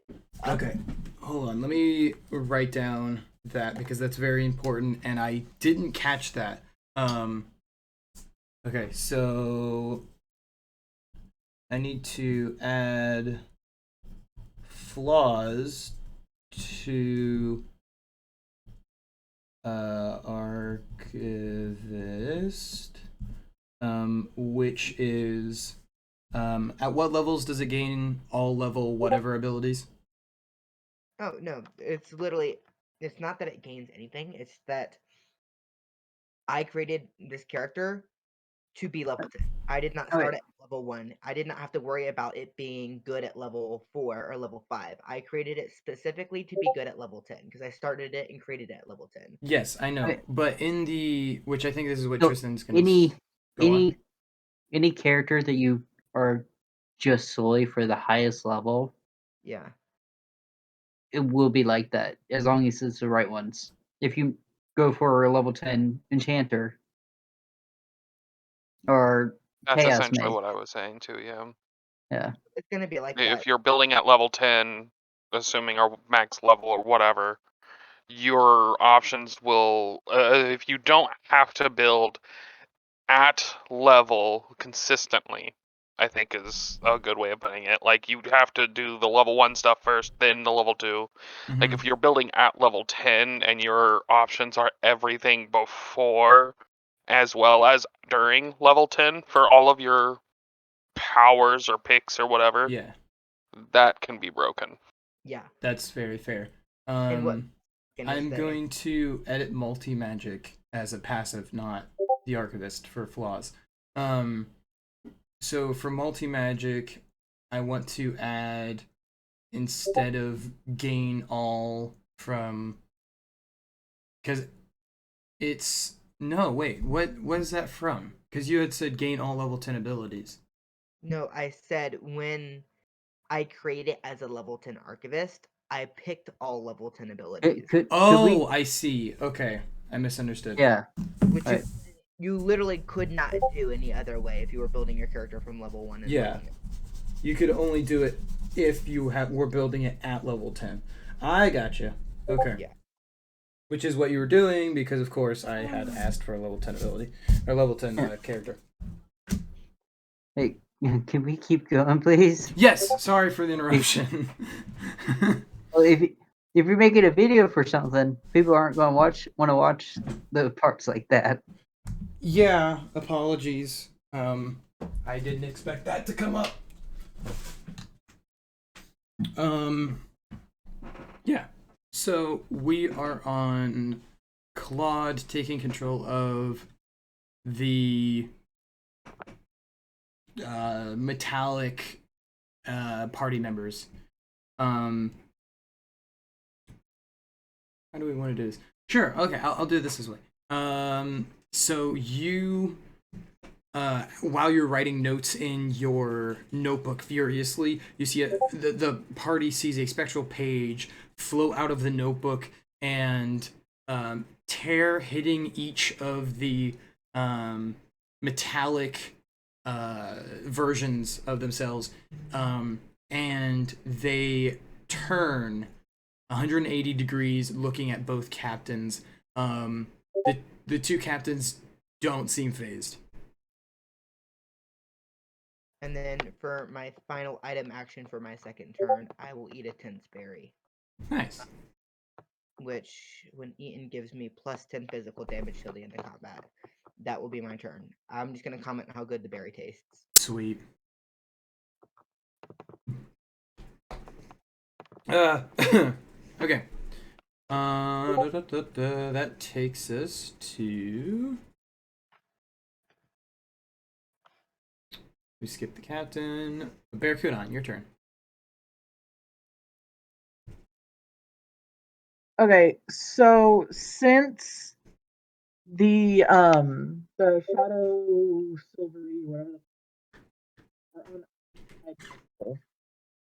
that means I can easily like get around them. Yes. You must have looked away or something because I didn't hear half of that. So like the silvery copy, whatever the fucks, they're on our side now, so I can Yes. easily like get around them. Yes. Yes. We'll cooperate Okay. with you now.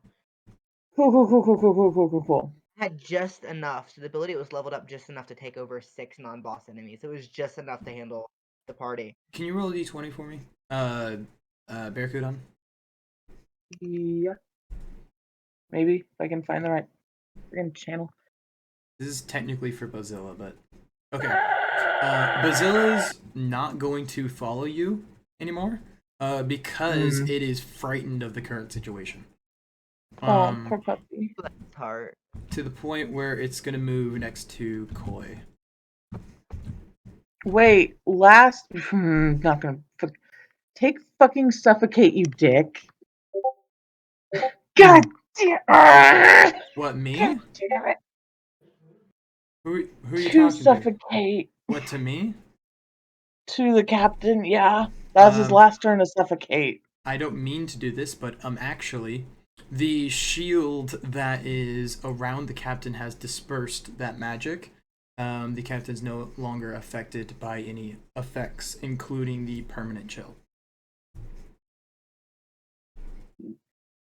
That was part of the first second wind, and we're now in the second wind. Yeah, Mango. Also, can we get that emoji in our server, please? I use it like all the time. Don't we have that? I don't think so. Okay. Yeah, we do. It just has a white background instead. Oh yeah, we do. You're right.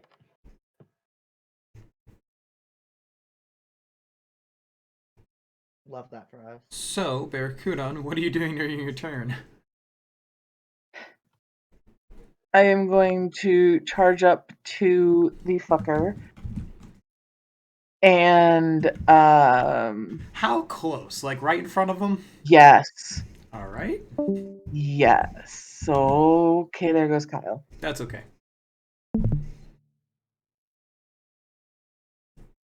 And I'm fucking try smash his goddamn face in. Remember, you do have advantage from Mhm. rage. Thank- Nice. That was Ah. a very close critical fail, which would not have been good. Yeah, no, I'm like rage and anger and fire from hell.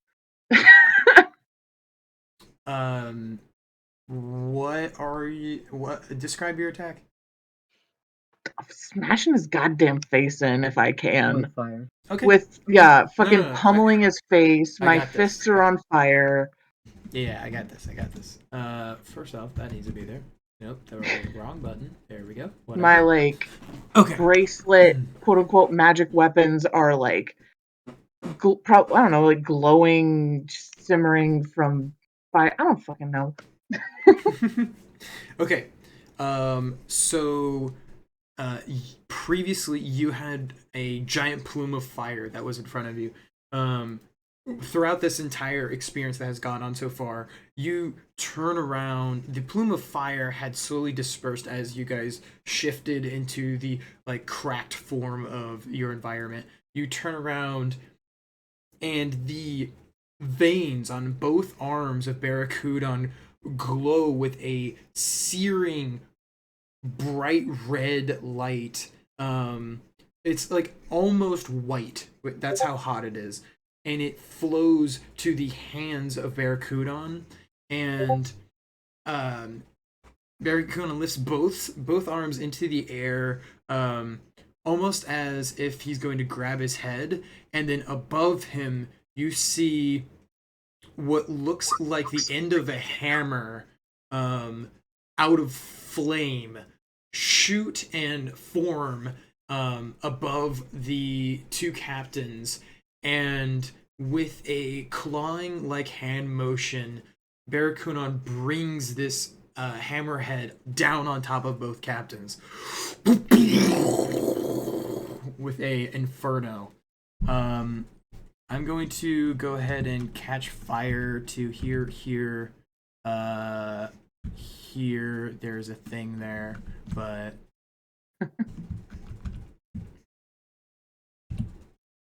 those two locations, and then where Koi and Tao are.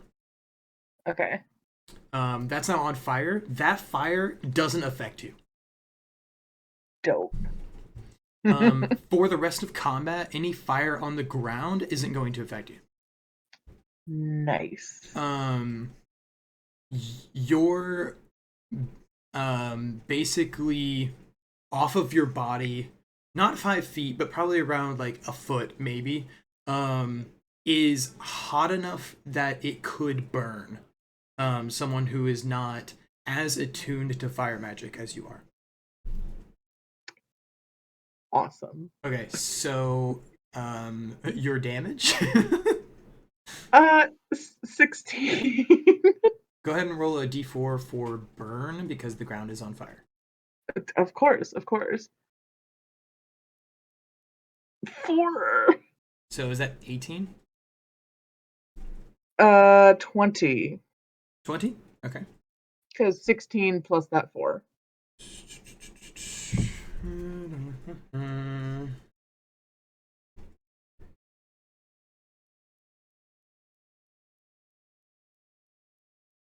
Okay.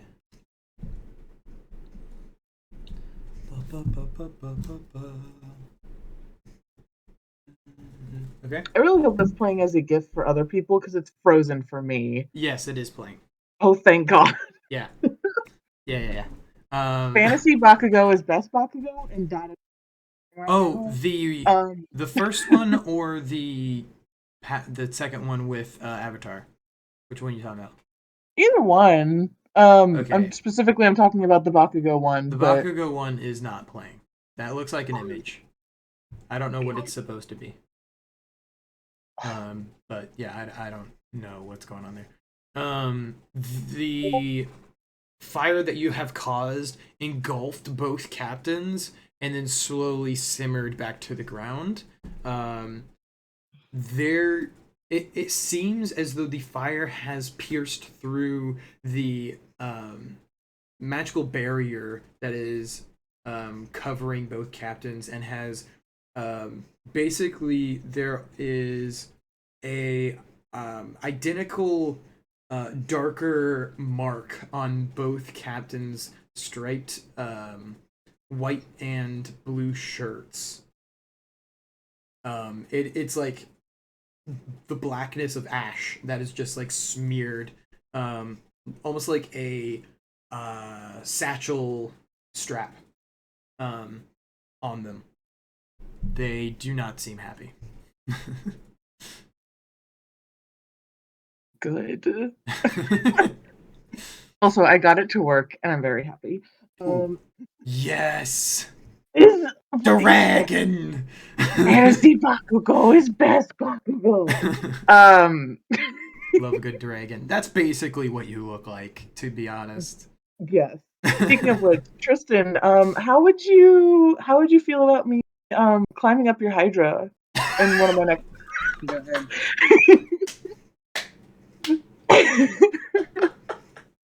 homage I would to love to see this. Calidus, fucking pile Yes. drive atomic elbow from the top of the Hydra with fire. Do a combo attack. Anyway, all right. Will that be the end of your turn? No, because I Alright. still got like 10 feet of movement, I think. Okay. Yes. I was wondering what you were going to do about that. Yeah, no, that's too close. That's too close. I am going to snarl at them and then move away. Next, actually, diagonal down to the right too. So like to the left. Sorry, catty corner to fake me. Nice. Which is currently under the control of Claude, which I find delightful. I love that. Do We'll look up. want You go. to try and get on top of the Hydra Yes. this turn? Because I Very can much technically see that as I could see that as a mount action.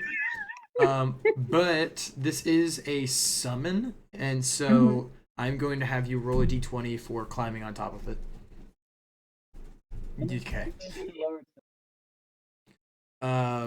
Tristan's turn. He could use the one of the Hydra's actions to put you on top of it. I will accept that. All right. That ends Barracudan's turn. Very exciting. And we move on to our terrifying elder Tau, the mummy.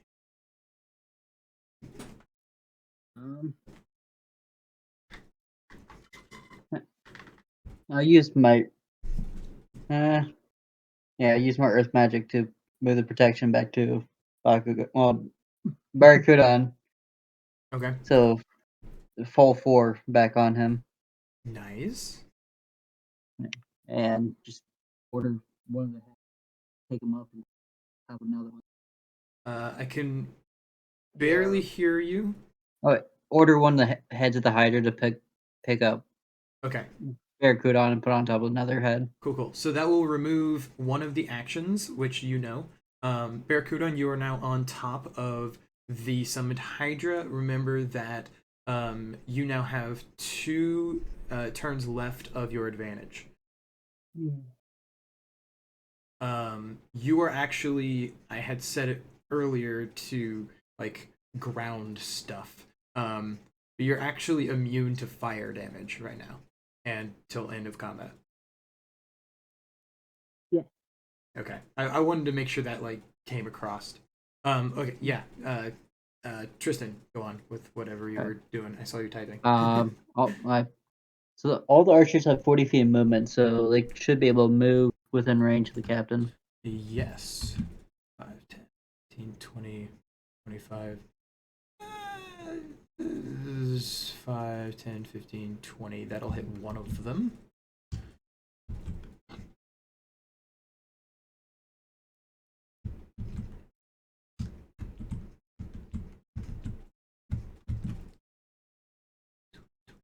30, 35, 45, 10, 15, 5, 10, 15, 20. Yep, that can hit the second captain.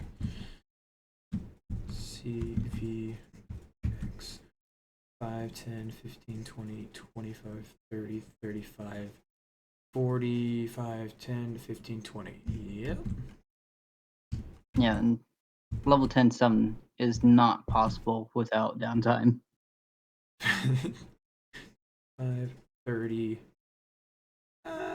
We'll put him there. 35, 10, 15, 20.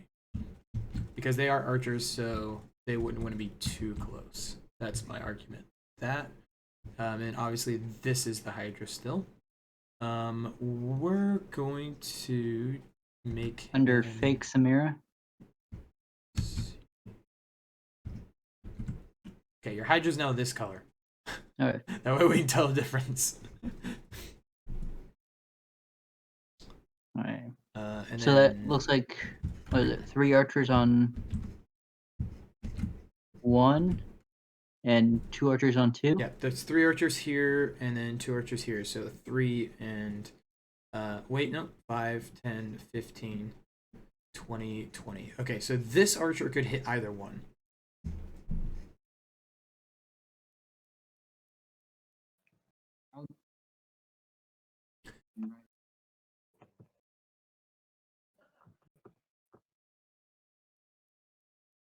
If you said something, I didn't hear you.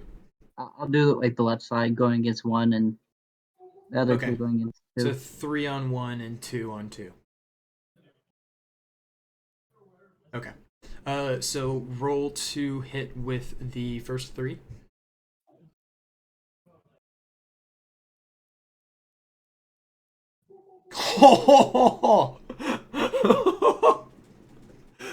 Dang! Okay. Go ahead and type out the damage while I give descriptors. Okay, so you watch as all 3 archers pull back the bows.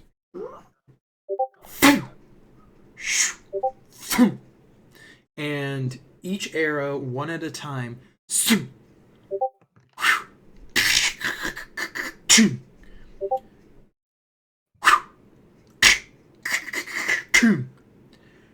first arrow launches, hits the first captain through the shield. The second arrow hits that arrow, splitting it, pushing the first arrowhead farther in, and the third arrow follows in line and splits the second arrow, pushing the 2 arrowheads even further into the first captain. So there are now 3 arrows stacked on top of each other, protruding from the first captain. 18, 18, and 14.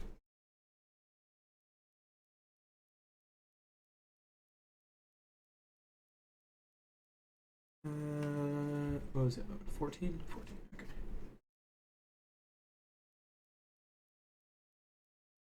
Watch it. 2 more choice.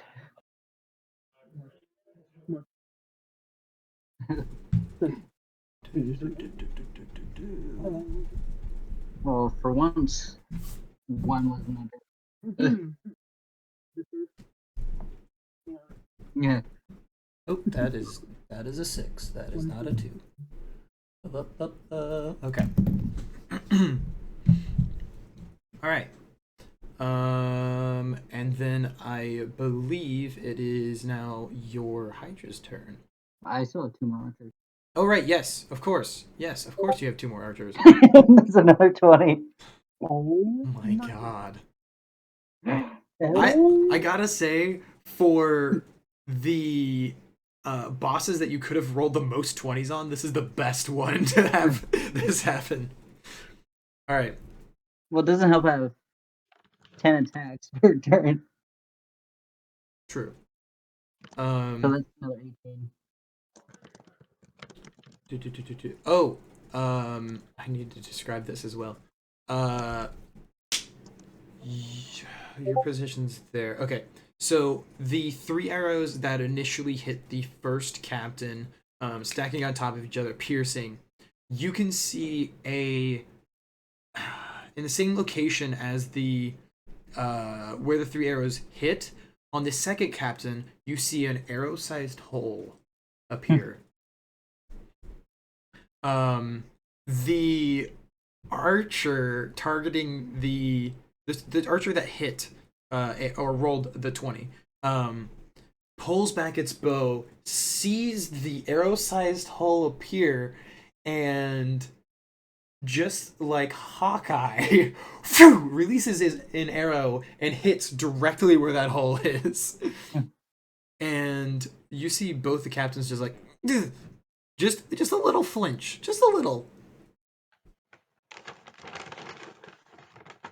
Oh my lord. Okay, and that is an additional 18. Nice. Well, Talk about a damage dealer. All right. And now your Hydra, because you still have 4 attacks of your Hydra. Because I'll just go against Captain 1. Just have a charge out there, and the 4 heads that aren't occupied by Barracuda. Mm-hmm. Let's see. Oh, there's Okay. one. There we go. Can I have Barracuda roll a d20? And because of what I'm thinking of, never mind. 14, delightful. This is kind of going to be a combo attack. Okay. So one of the heads is like looking at Barracuda, kind of unsure about the whole situation. And Barracuda, to kind of like ease this summoned creature, lays one superheated arm onto the head of onto this head of this Hydra. This is the one that critical failed.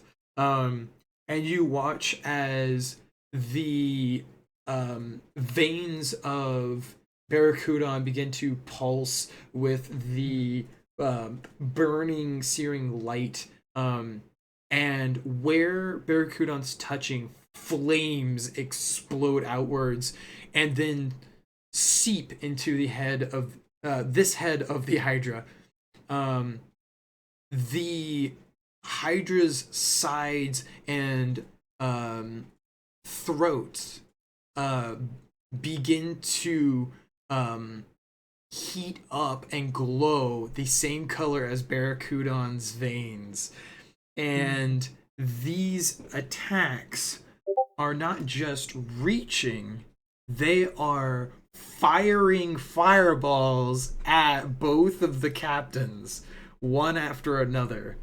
So each head reels back and then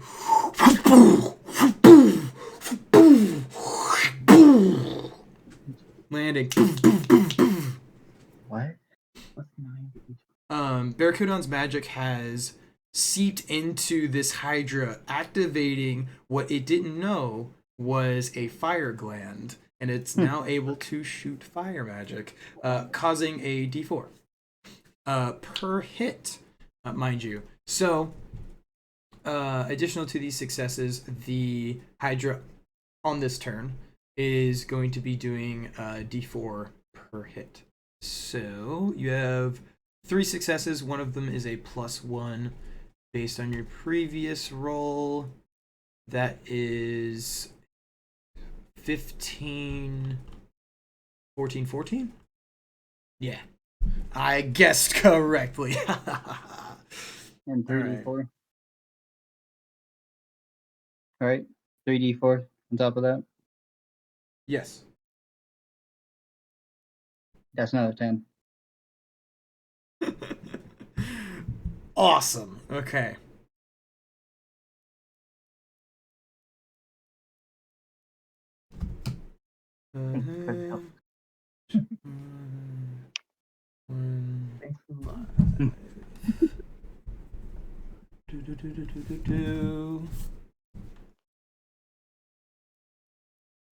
And I All can right. see the Awesome. action just flashing. Da-da-da-da. Okay. Will that be the end of your Hydra's turn? To be honest, I think the Hydra would have moved up to right underneath the big Samira. You're probably correct. I'm gonna put him right there. Yeah. I'm gonna say it took that many steps for the Hydra to go. Oh, I can hit it with fire magic. Okay. Tasty, tasty, tasty. Okay, okay. That takes us to Samira.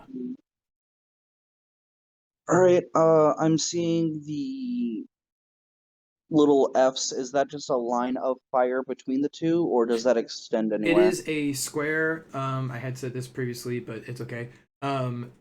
Where the Fs are and additional where Koi and Tau are, the the metallic duplicates, that square has fire burning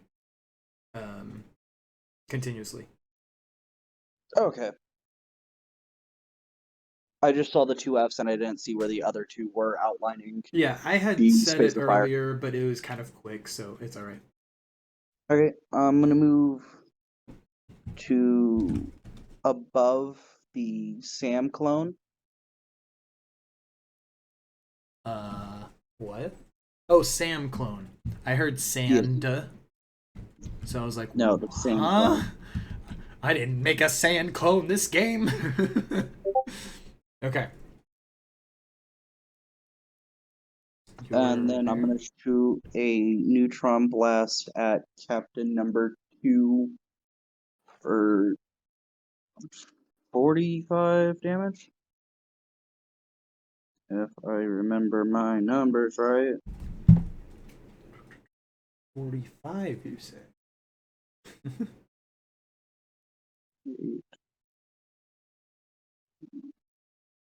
Yeah, 45. All right, cool, cool, cool, cool.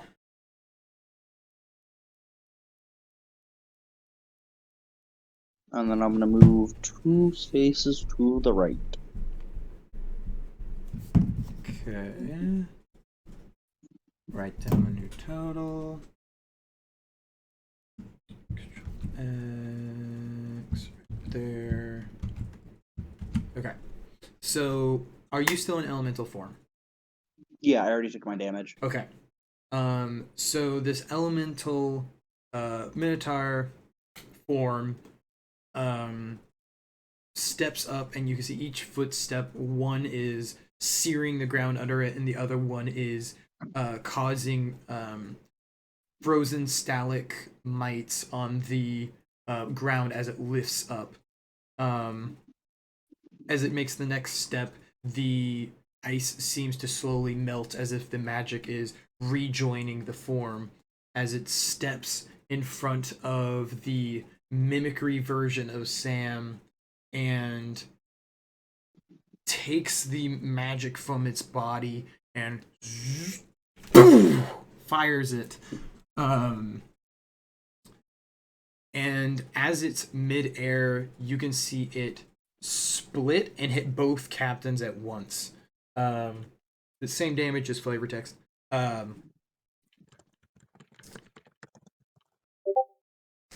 The environment that you're in, because of the feeling of lack of anything outside of the ship that you can just feel, it almost feels like the magic from you is enhanced. The different elements coming off of your elemental form are trailing behind you to a point where there's almost like a second blur image of elemental's form Samira that is in your footsteps, which is basically picking up that magic and giving it back to you from the footsteps on the ground and for the rest of this particular combat, elemental form is no longer going to deal damage to you because you're feeling so much the lack of physical environment and magical environment around you is causing you to feel more attuned to the overpowering magic you usually have. So it will no longer cause damage to you for the rest of this combat, or as long as you're in this environment. Oh, wonderful. Yes. Okay. And then, of course, this elemental form moves back a little bit just in case. Will that be the end of your turn? Yeah. Okay. We move to Sam. So, glitch didn't work as well as I wanted. Well, your So, magic we're damage gonna is go- 2. Huh? Your magic damage is 2, so you didn't really Yeah. train on magic. You trained on physical attacks. So we're gonna go back to our tried and true and just shoot the bitch. All right. All reliable. That is 16. 16.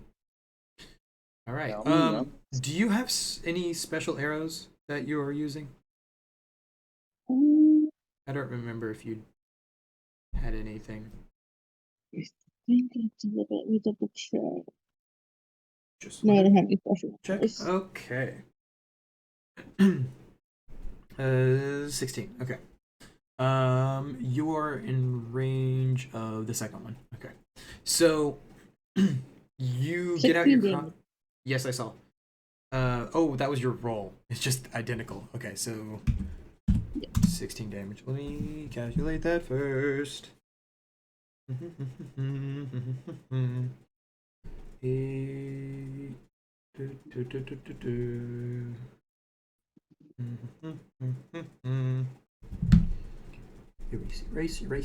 Erase.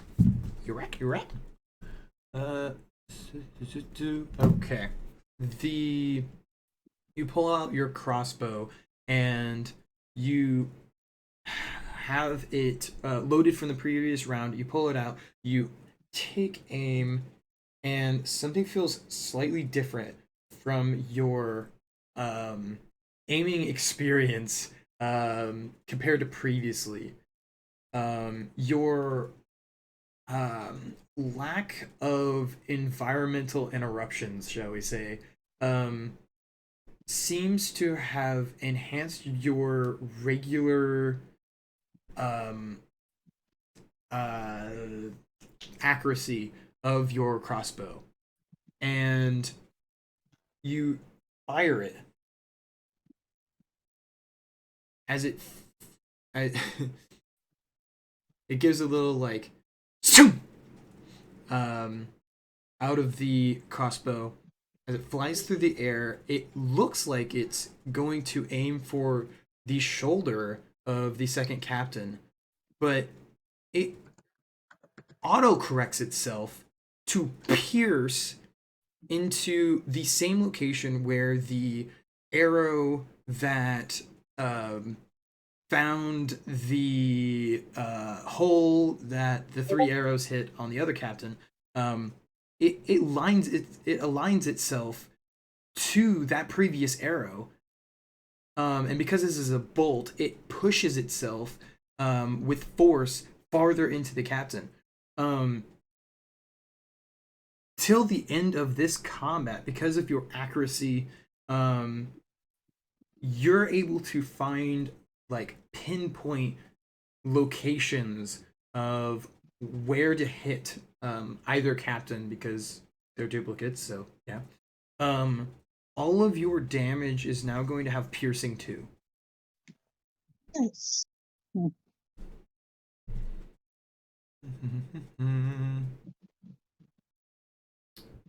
So the 16 is actually well, 16 is the same. You just have piercing 2, so I need to technically add 2 damage.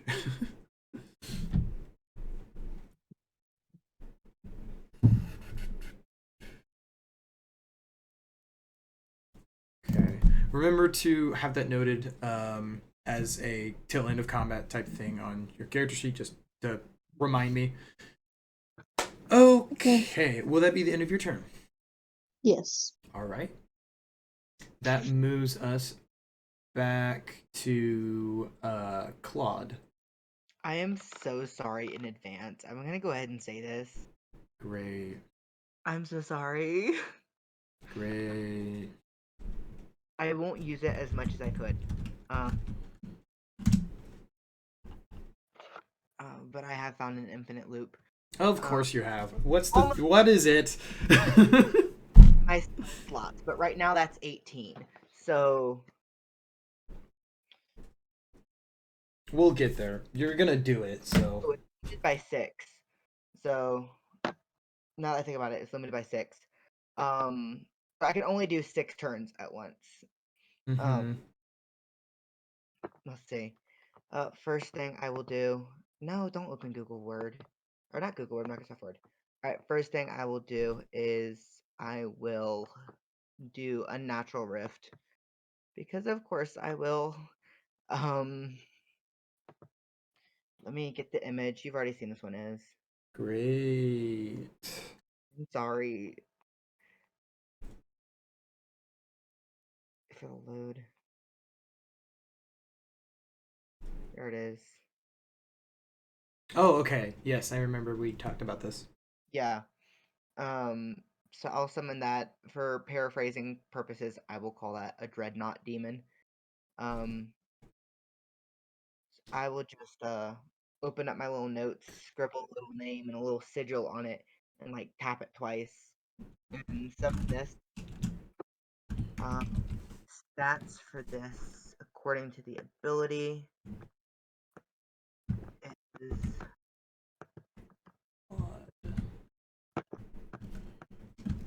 that N-A-U-T-E? No. no, just T. Was it just Dreadnought? Yeah, you can call it dreadnought and dreadnought demon. I think it's a dreadnought demon. I don't know if that even has a name. That's what I'm. We're gonna call it Dreadnought.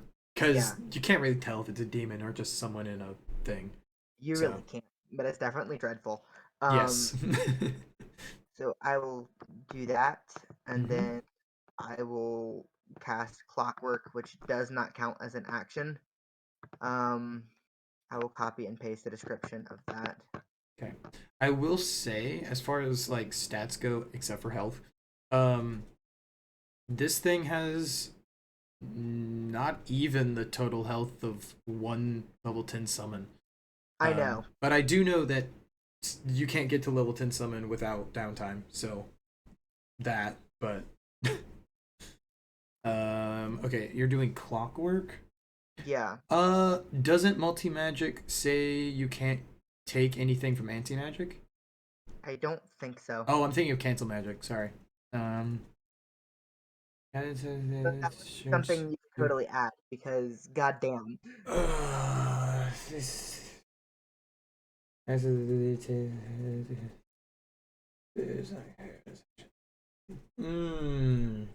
as an action and it has no cooldown. Hypothetically, I could use it for as many spell slots or turns as I have. I'm only going to use it once per turn.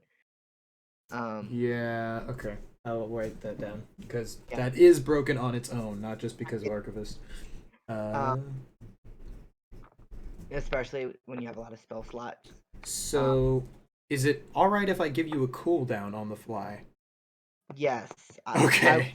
I was like, it's not like I really could have. I could have summoned 3 of these things. Oh, I know. I was gonna summon one, and then with my next turn, I was gonna cast Living Puppet to take control of it for the end of combat. Yeah, of course. Yeah. Clockwork, I'm gonna give you a cooldown of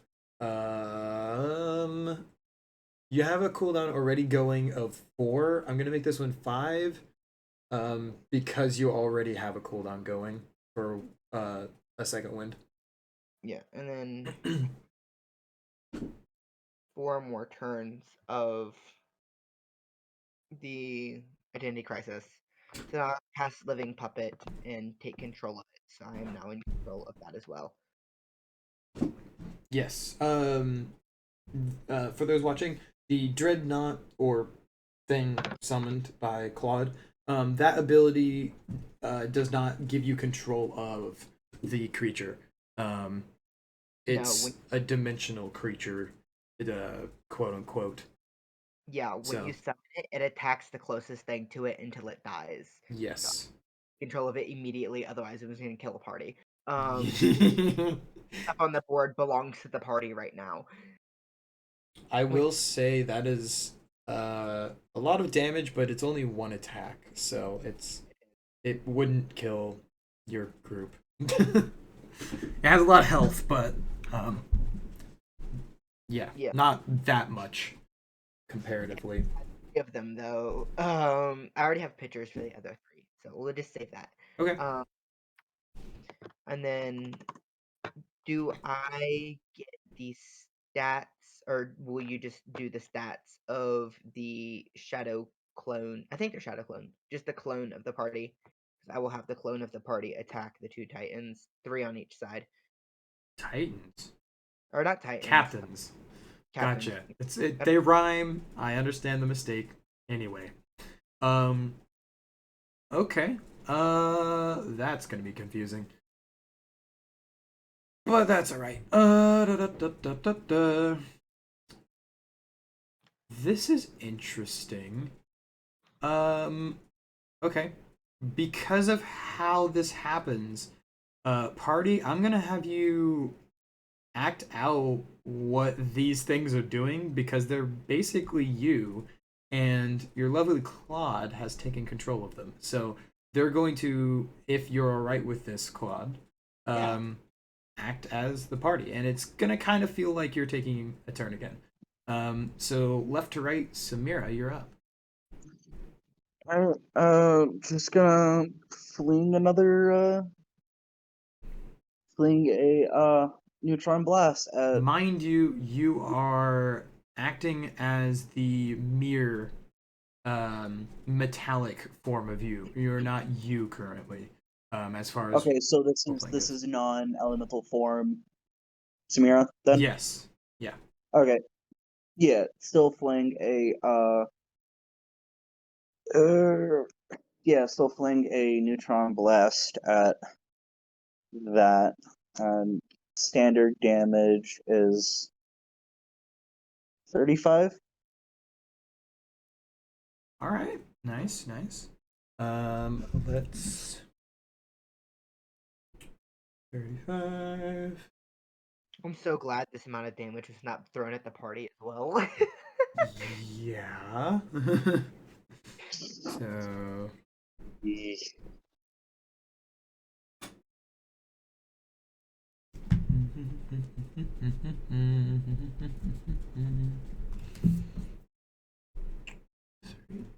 okay. I'm gonna have all of the movements after we do the damage, and I'm gonna have Claude do the movement if that's a thing that Claude wants to do. So we're going to, in the Samira move, the metallic form of Samira. There's a slight glow, but it still has the metallic shimmer on it. It is the cylindrical form of a neutron blast, but it has this metallic sheen on it, as though it's still part of this duplication, and it fires at the first captain, hitting the captain and shattering, but the shards of this energy ball, shall we say, freeze in place and then spike into the captain, the first captain, dealing, of course, that damage. Cool. So that is a weird energy ball mixture of how we're gonna do this.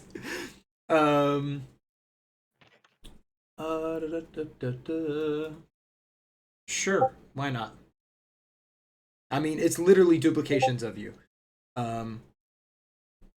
Oh, that's not an angry face. That's an evil face. Okay.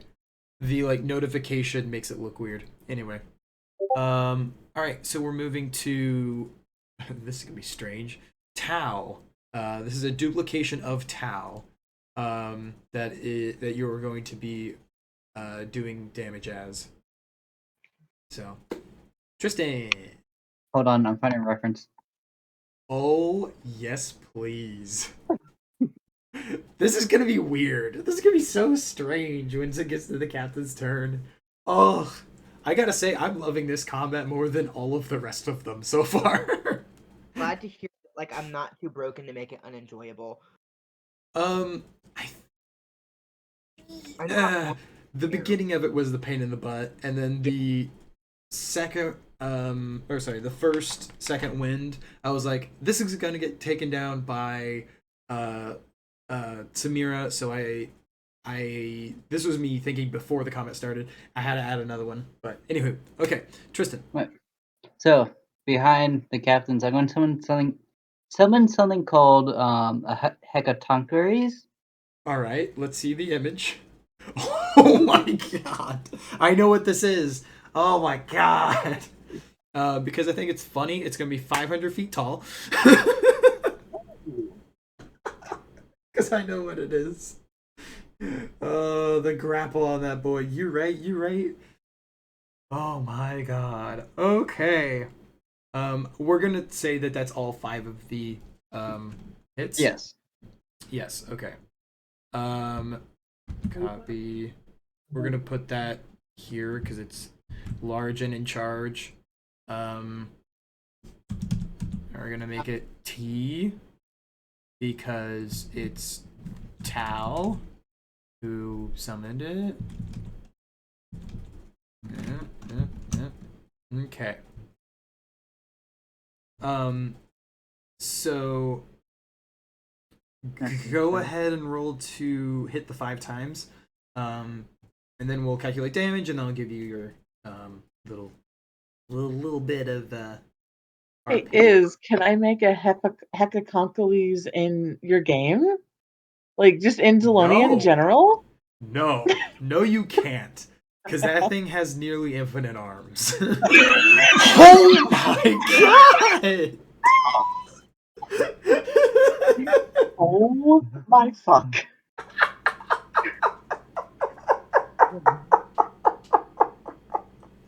Oh my fucking. Oh.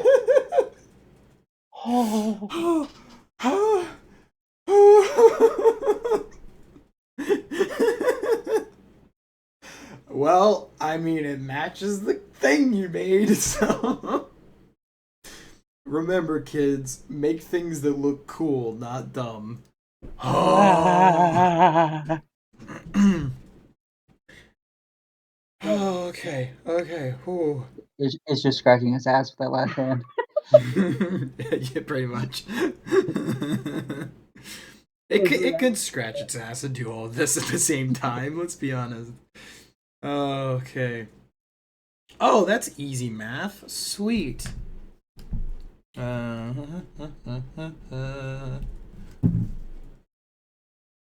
Zoop and zoop.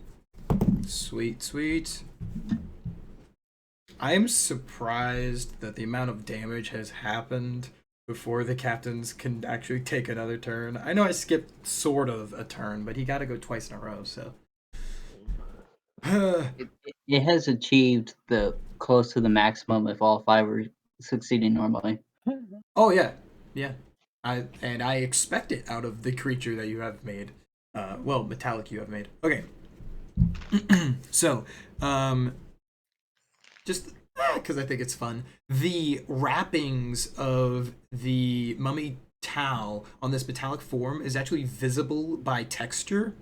But when this giant behemoth of a creature begins to be summoned, you actually see the wrappings of the metallic Tau fall off. Ooh, he's naked. Fall off of the metallic form, and like snakes, slither over to a empty area and begin to wrap around, almost like a tornado of metallic strips.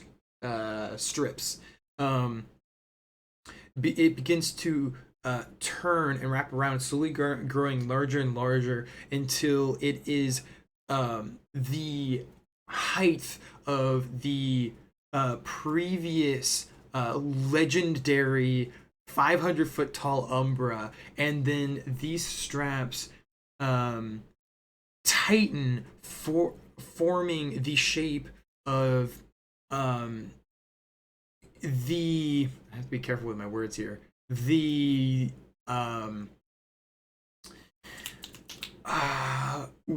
what is Tau from Zellonia? Like the planet? Technically, Okay, I'll take it. I okay. he is a Minotaur mummy. Okay, cool. So as these metallic straps begin to tighten, you see the shapes start to form, and any of your characters that are from Zellonia would recognize this form from history books. It is like it's not as old as the ancients, but it's like a runner up. This is the form of a giant with hundreds of arms coming off of it. And as it stretches each arm into existence, you see the mouth and eyes stretch open and the metallic kind of like see downwards into a throat-like shape. Its teeth appearing and biting down with Like this. metallic drool coming off of its face. Each fist one at a time, punching into not only one captain but both captains, getting punched one after another, and it is a fury of blows because of the amount of arms this beastly giant of a creature has. All right. The captains are the shield, magical shield that was tight against their body. His cracked, and pieces of it are have fallen off and vanished back into ethereal magic form, leaving just pieces and parts that are shifting around their body to try to protect them as much as possible. But both captains both look like they're at their breaking point. This has never happened to this person before in their entire existence. And you can see their face that has went from I'm killing all of the people in this room to a oh yeah, let's do this. There's two of me now.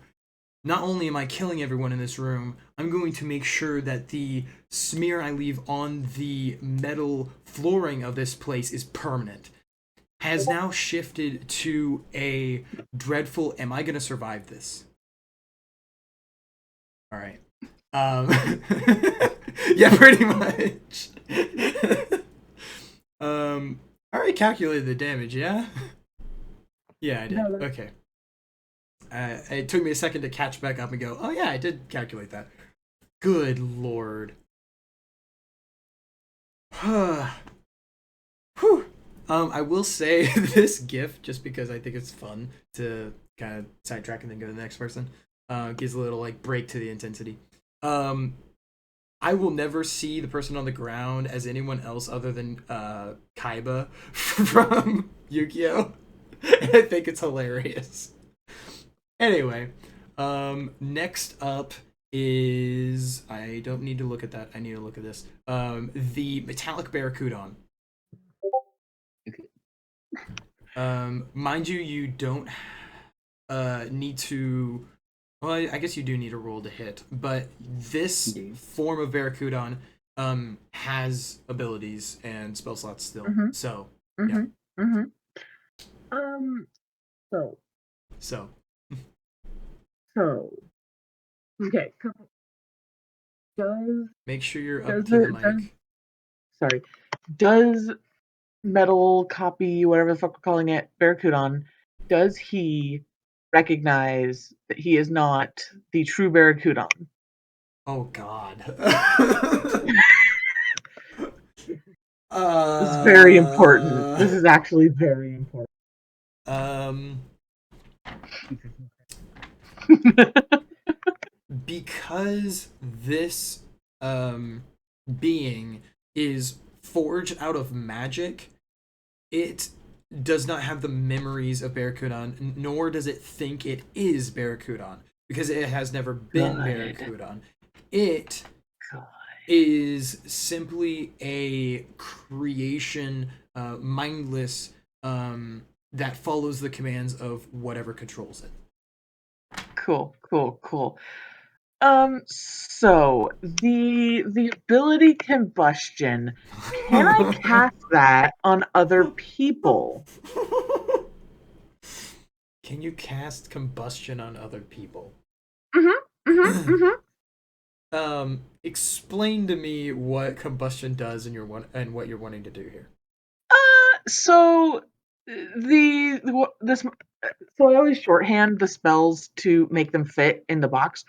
So what I have written down is +8 magic damage for 3 turns, and then like the caster takes a d4 of magic damage. Hang on, Tristan's looking it up.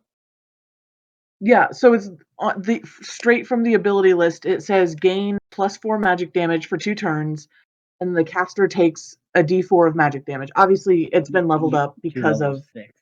Yeah, I leveled it up to level 6 because I took that as like his free thing at the very beginning. But that's not important.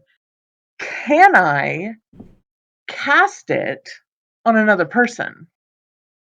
What would that mean for you? Casting it on the real Barracudan, so that way the real Barracudan doesn't have to do it during the real Barracudan's turn. Oh, I see. You're wanting to buff the real Barracuda. Okay. I'm just trying to speed this along. Like, speed along not having to waste a turn casting and then doing what I want to do. Yeah, because I need to go at see. Yeah. It's already almost 11. Okay. I mean, I'm gonna be honest. Based on my descriptions that I just told you, we're almost done. I mean, I don't think he's gonna survive this turn. Okay. Yes, I'll allow it. Okay. So, the metallic Barracudan, you can see as it takes a yelling stance, but no volume sound comes out of its voice, and it pushes its hands into the air, and it looks like fire, but it has a metal look to it, a metallic look to it. It's not entirely fire, all right? And as it hits the real Barracudan, it wraps around you, causing this metallic shimmer, shall we say. You will, as your actual character, you will gain all of the buffs and whatever. And the metallic Barracudan does not have the kind of like buff that you're getting at the moment. So it is going to take that d4 of damage, but I promise you it won't matter. Thank you for rolling that anyway. All right. Will that be the end of that Barracudan's turn? It'll turn to the captains and give them the finger. Nice. Okay. I'm not gonna give any advantage or disadvantage for that because it's a summon, basically. Yeah. All right. I want to be very clear here, Mango.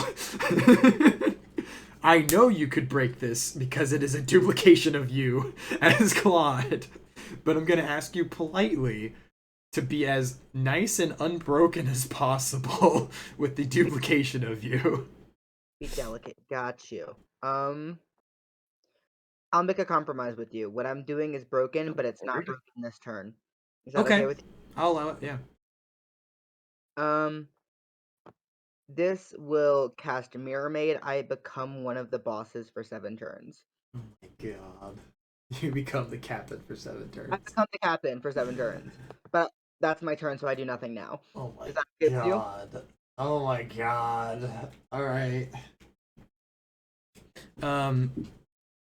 All abilities that you previously had, all spell slots stacked up, all of that, gone, you're now the captain. But you have all of the memories of Claude, and You posted that gift before I could. I was planning on doing it. I'm gonna have everyone roll a perception check because I want to see who's paying attention to Claude becoming the captain. Barracuda has no idea. He's fired up. Tao is like, that sounds cool, but like, hold up, you just became the captain. Samira is way too busy. Like, I'm not taking damage from my own magic. Sam is reloading. Pocket sand. Cool. Okay, so those of you who saw Claude become the captain. Those of you who didn't, you didn't. Keep that in mind. Okay.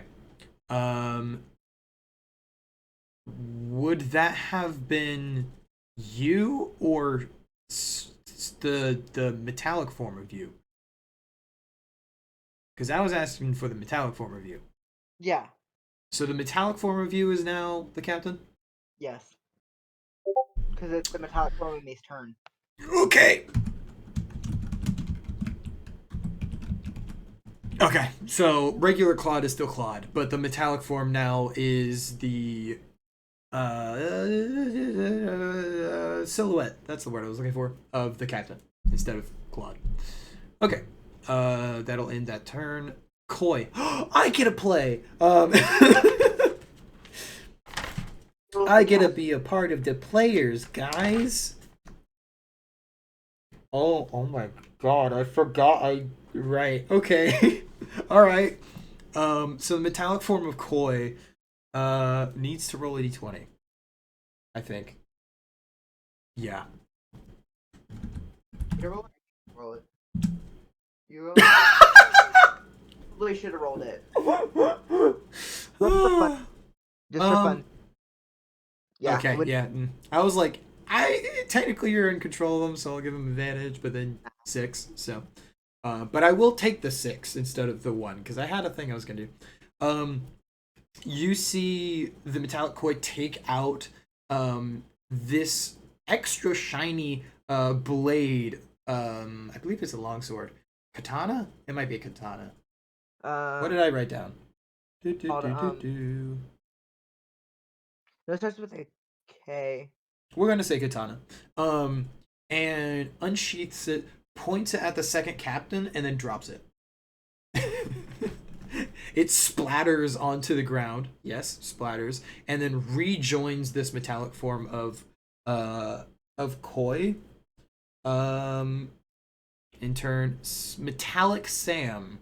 So Red, this is a summon by the captains that has been taken control of by Mango's character Claude, and I'm having you play it because it's technically in your form, and it's just gonna give you guys a feeling of you're doing something. So, what would you like to do as metallic you?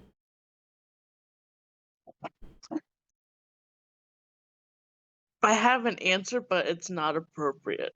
So we're just gonna shoot the captain. Uh-huh. All right. Okay. But Talkie sucks ass. Because it's under the control of Claude, I will give it advantage. So Mango, go ahead and roll a d20. Okay. Red, do not roll. Red, do not roll. I'm not rolling. Okay. I saw you typing and I was like, no. All right. So go ahead and give me your damage, Red, because that's going to be the same damage 20. as... Okay. And then that's +4, so it's going to be 24. Okay. No, that is the plus. Oh, that's what Four. the 20. Okay. Okay. I need to do math.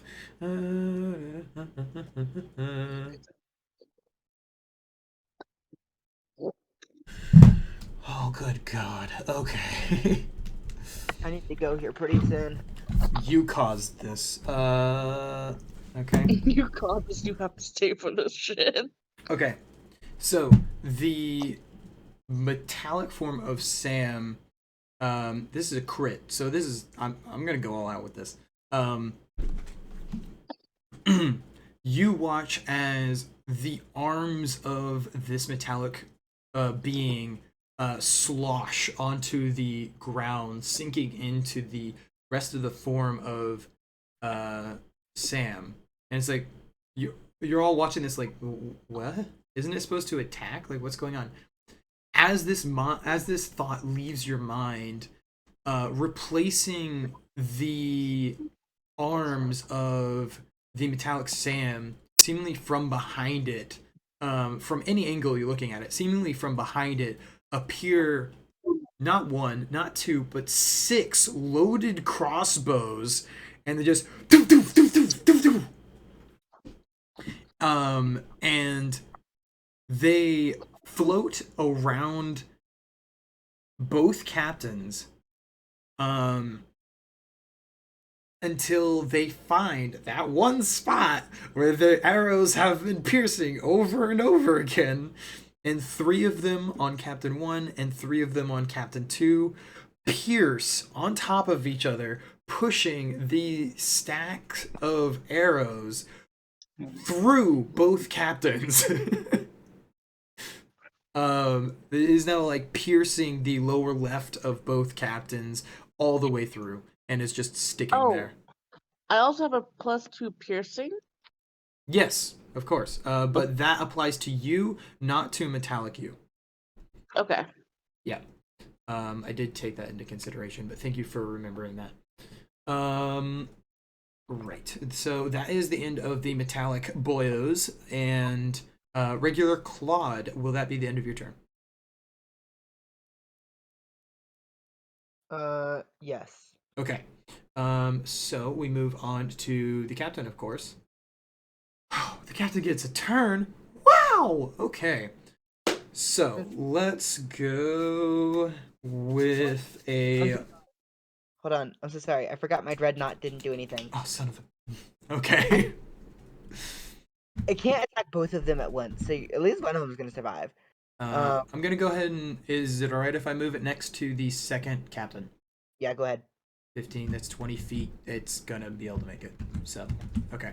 And I will straight up have it like stab its like little claws into like the kidneys of the little human second captain. Alright. Because I have given everyone else some kind of help here a little bit, I'm gonna give you advantage to this. That's going to be your kind of buff from the area here. So 6. Of course. Hey, it's reverse of previously. All right. So I will take the 6 because advantage. The dreadnought very slowly clambers one thudding step at a time, like the story of death slowly following a cursed person, whether in the form of a snail or another creature, eventually catching up. The dreadnought walks over to the second captain and just with a horrifying stare just pierces through the eyes of the second captain with a horrible glance, but does nothing else and stays as still as a graveyard. All right. Now we're done with your turn. Captain, we're going to very quickly go with who is closest? We're gonna target the dreadnought Samira and um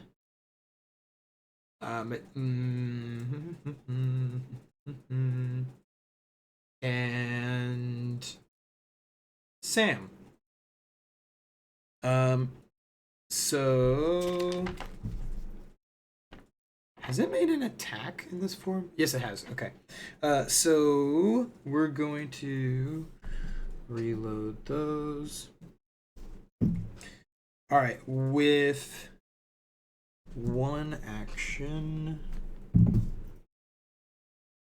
How many actions is that? No, wait, that's 1, 2, 3 actions. How many do I have per? We have 6 per. Okay, so with 6 actions, we're going to do 2 each. So 2 rolls per thingamajig. So starting with the Dreadnought, 2d20. Wow, alright. Because of the damaged form of the captain, one spear just refuses to move. One arcane spear loading refuses to move. Next target, or 2 spears, sorry, 2 spears. Next target, Samira, that's 2d20. Bonk. Oh, for a second I was thinking Tao was taking all my luck. Okay, so that's a crit and 12. Samira, you are taking...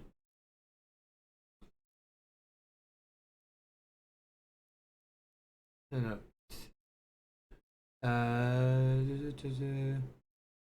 First spear is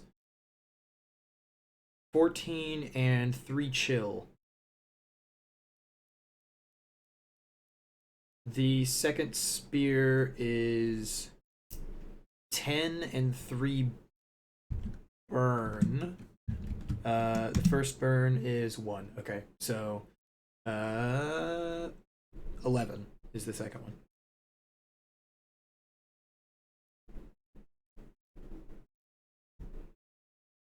So that was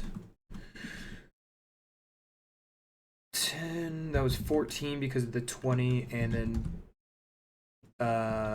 chill 3.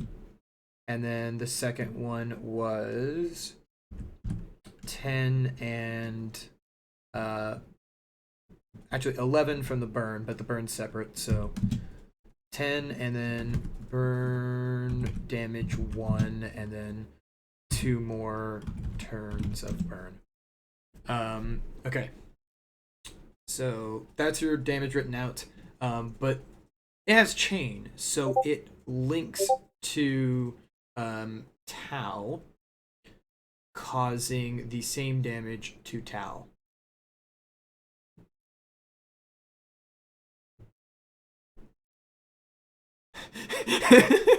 What was that damage again?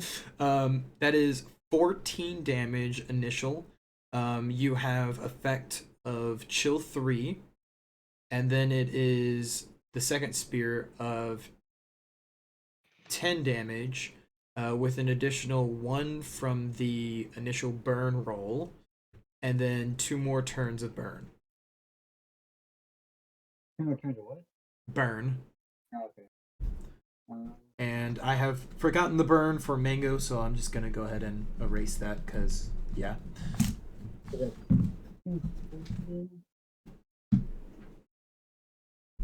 I don't know what you said, if you said something.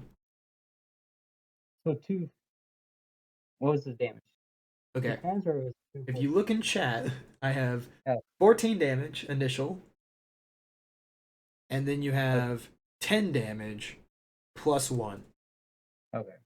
But the 14, the 10, and the 1 apply your armor separately to each of those.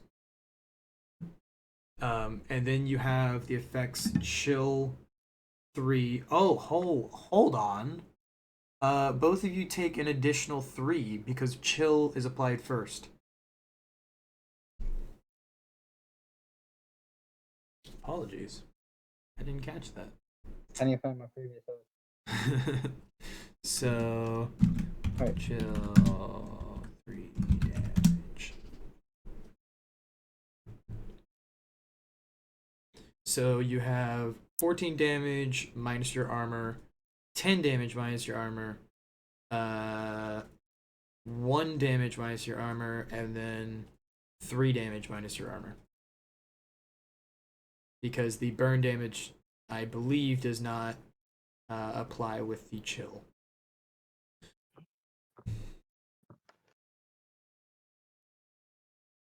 Okay. And now the final target, which was Sam, I believe. So 2 spears to Sam. 2d20. 1 is successful. Okay. So that will be okay. That is going to be 10, 13, 14 damage. Hold on, wait. Sorry. 11 damage and 3 decay. To Sam and Claude. Claude? Claude. It's like a pun off of the word claws. Gotcha. So, Red, if you can hear me, you're taking 14 damage in total, but 3 of that is decay. And then Claude is taking the same. It's written in chat. 14. Okay. And then...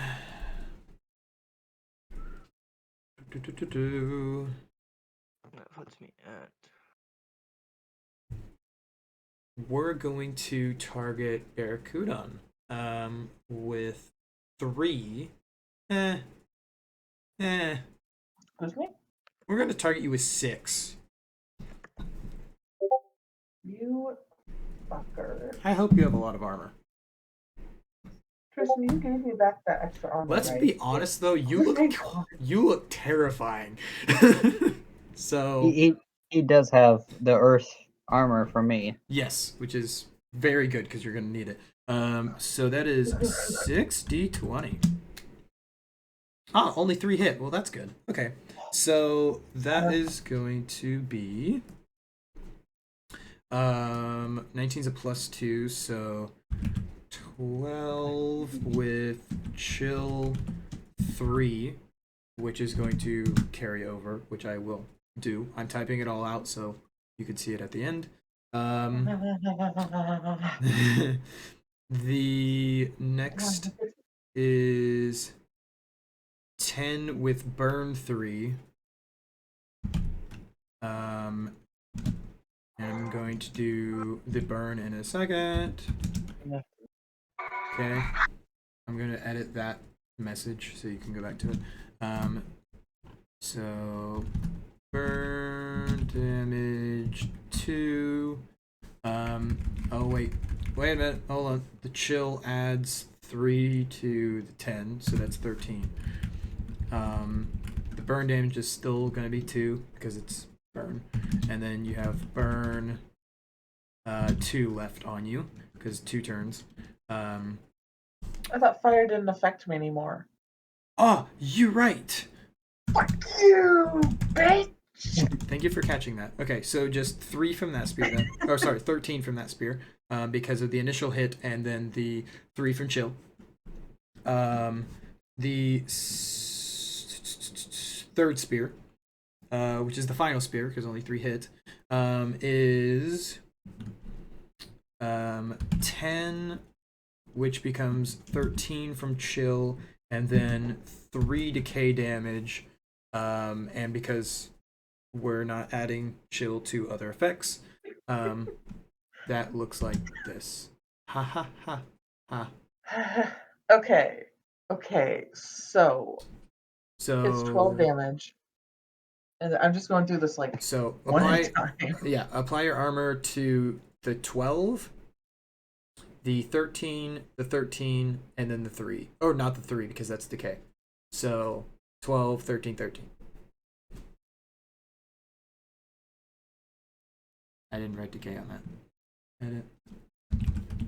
Okay. There you Okay. go. And because of chain, that is also going to hit Claude.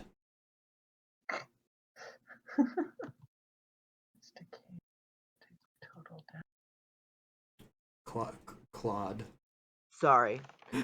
Which is that again? So remember to add your armor. You're also getting hit with 12 damage, 13 damage, 13 damage, and 3 decay. Oh wait, you have chill on you, so yours is actually 12, 16. I think I just have the decay on me because you never said 16, 3 decay. Hey, is. Yeah. Never mind. Okay. Because Claude was hit by the last hit as well. So the 3 chill applies from the last hit. Alright, so the 3 chill came along with the 3 decay. So you have 3 chill from the last barrage, and then this barrage, which was to Barracuda and then chained to you, also has chill on it. So that is Chill and decay? the decay's at the end. But the decay is just an initial 3 damage, and then it's over. But you hold on to the decay. Alright, so I'm taking how much in total this Okay. barrage? So you already calculated the previous one. This one just has the chill from the last one applied to it. So it is 15. Remember to take your armor into consideration. Yeah, that's ping. Okay. And then you have 16. That's still ping. Another 16. That's still ping. Yep. And then 3 decay. 3 decay I've already taken into account. Okay. That's it. So, actually at... Your health is probably at like This 40. is why we shouldn't let. Yes, I know. I have it listed as something I need to edit. Yep. That is what we call broken and will be fixed. Anywho, my job to find broken things. I know it is. Anyway, that will end the 2 captains' turns, and it will become Barracudan's turn. Okay. I wonder how much damage you're gonna do. I don't know who this is gonna land on, but this is gonna be fun. So, Okay. can I like indicate to not real Tao to get the fuck out of my way somehow? You would just Probably screaming, "Get the fuck out of my way!" I have a However, quick question because of how this is going down to both you and Tao, which is Tao all right with combo attacking with you in order to sacrifice their next turn, except for the archers?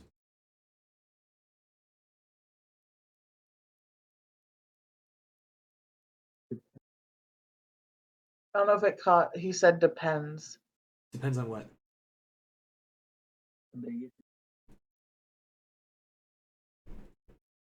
I can't hear anything that he's saying. Would they get to do their damage? The Hydra's going to do its damage on Barracudan's turn, and then the archers are going to do their damage on your turn instead of you as a character taking a turn. Okay. Okay. So Barracudan, we're going to do a combo attack with you. You already have advantage, but now the Hydra is going to have advantage on one of its attacks. But it is going to get to attack this turn. Okay. So you're going to have your attack, and then you're going to have an attack of advantage for the Hydra, and then 4 other attacks. Sweet. In a sense, you've hijacked the Hydra in a way. I mean, anyway, wouldn't he though? Anyway, go on. Yeah, so I'm gonna indicate to the fake Tao to get the fuck out of my way, mostly by screaming, "Get the fuck out of my way!" And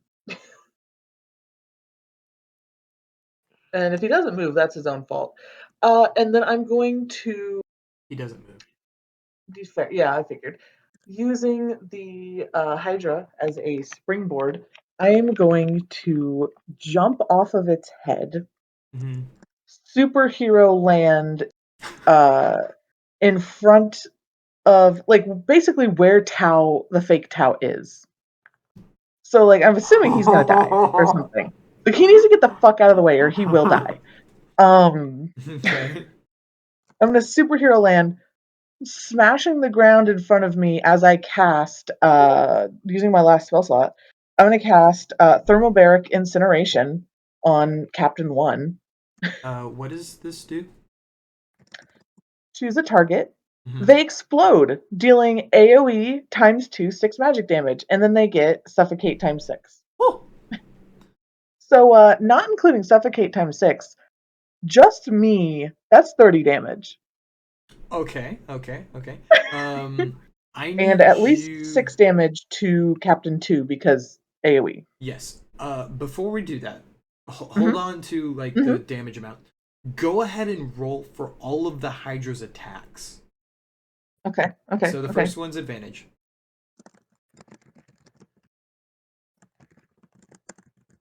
Okay. Jesus. Okay, that's a success. So that's one success. Mm-hmm. Mm-hmm. I can hear the excitement. You need to roll 4 more times for the other heads. Right. Yeah. Okay, and one more. Okay. The damage amounts. Tau. What are those? That's Is it like 14 twice? I think. Okay, 14 twice. Okay. Yeah. Yeah. Okay. Mango, I did see what you sent in chat. I promise you we will be finished before it's your turn. Okay. Well, I think he's saying he's already late. Oh. Yeah, I made applications for after 11 and told them like maybe like a 5 or 10 minute thing. Hmm. Over. So let me pause for a second. Do you want to? I will actually pause recording to talk about this. So peace. All right. Just to fill in viewers, our lovely Mango has agreed to listen in to the rest of our lovely recording here to catch him up on what happens at the end. It kind of sucks, but yeah, I'll be watching with you guys. So I'm right there next to you it's guys. gonna be and great. Yeah, Love you, YouTube. love you, Mango. Bye, Talk to you guys. later. Bye, Mingy. Fuck them up. Yeah. Have you seen what I just did? Okay. Because of course Mango's gonna be watching this in a bit. Just a little reminder from him. I have his turn that he has planned written down, and based on what he has told me and what I'm looking at, he's gonna kill and get the final blow if it gets to his turn. But we don't know what's gonna happen just yet. So let's reel back in the tape and get back into Barracudan's turn. All right. So you are superhero landing. Yeah. You're superhero landing and then doing what was the ability called? Thermobaric Dear Incineration. God. You named it. I know, and I love the name, but dear God. So Captain 1 Mhm. takes 30 damage Oh from right, me. that's 3. That's Captain Oh, hold 2 on. or Captain 1 explodes, therefore taking 6 magic damage. Okay, so can you edit the message of 30, 14, 14 and add in the extra damage and then add in like AoE if after the number if it applies AoE? That way I can see it and then give an accurate roleplay description. Wait, what do you want me to do? Okay, so What? right. Oh wait, you're on a phone. Click and hold on a message, and then No, I know how to do that. Yeah. What do you want me to write? Okay, So your ability has damage amounts attached to it. So put a comma after the last 14 space, and then the damage amount of the ability's AoE, and then type in AoE and anything else the ability does, specifically damage wise. It doesn't need to be a description or anything. And suffocate 6. Okay, cool. What is the damage amount attached to AoE? 6. Oh, I No, see. okay. AoE is 2. Okay, because that's not how that reads. So put a 6 in front of AoE. There you go. Oh yeah, Okay. that works. There, You type there way you go. faster than I do. I apologize. Oh yeah, no, I'm on my laptop. Okay. I also have my phone. Okay, so now we're into the delightful part of this for anyone and everyone listening and you players. So we have damage amounts that I will calculate now because I don't want to interrupt my flow of conscience. So I'm going to explain as to why here in a second, but the 30, 14, and 14 are going to be applied together.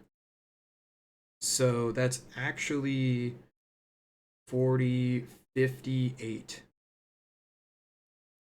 Good God. Okay. And then that is 6 damage AoE, correct? 6 damage from the AoE, yes. Yes. And is that coming from the first captain? Well, I guess it doesn't matter. Yes. It's going to hit the second captain. So yes. that applies to your... The first captain explodes, dealing AoE times 2 for 6 damage. Okay, so that's technically a second damage hitting. So that's... Okay. And then go ahead and roll the initial suffocate damage. Okay. Okay, so 9. 9. Ooh, getting fancy here. Because it's a D4 plus the stack, and it's a stack of 6. True. So. Goes to that. Okay. Oh my God. Okay. We all know how I end combat because it's the same way that the beloved Matthew Mercer ends combat, but I haven't said it yet, so all right. So, players, you see as the Barracuda on the back of the Hydra leaps off of the Hydra as how many successes was it? It doesn't matter. I'm gonna do whatever. As the Hydra, all 5 of its heads point towards Barracuda, lighting him ablaze with flame from the fireballs that propels Barracuda to the ground in a superhero landing, burning the area once again, increasing the previous area to something like that. So it's now like an L.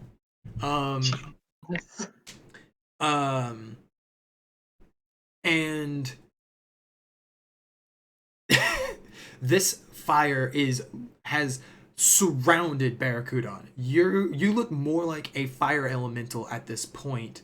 And you look towards the first captain, and with one arm, you say, what do you say? You got this. Angry boy. About to end a villain. Maybe.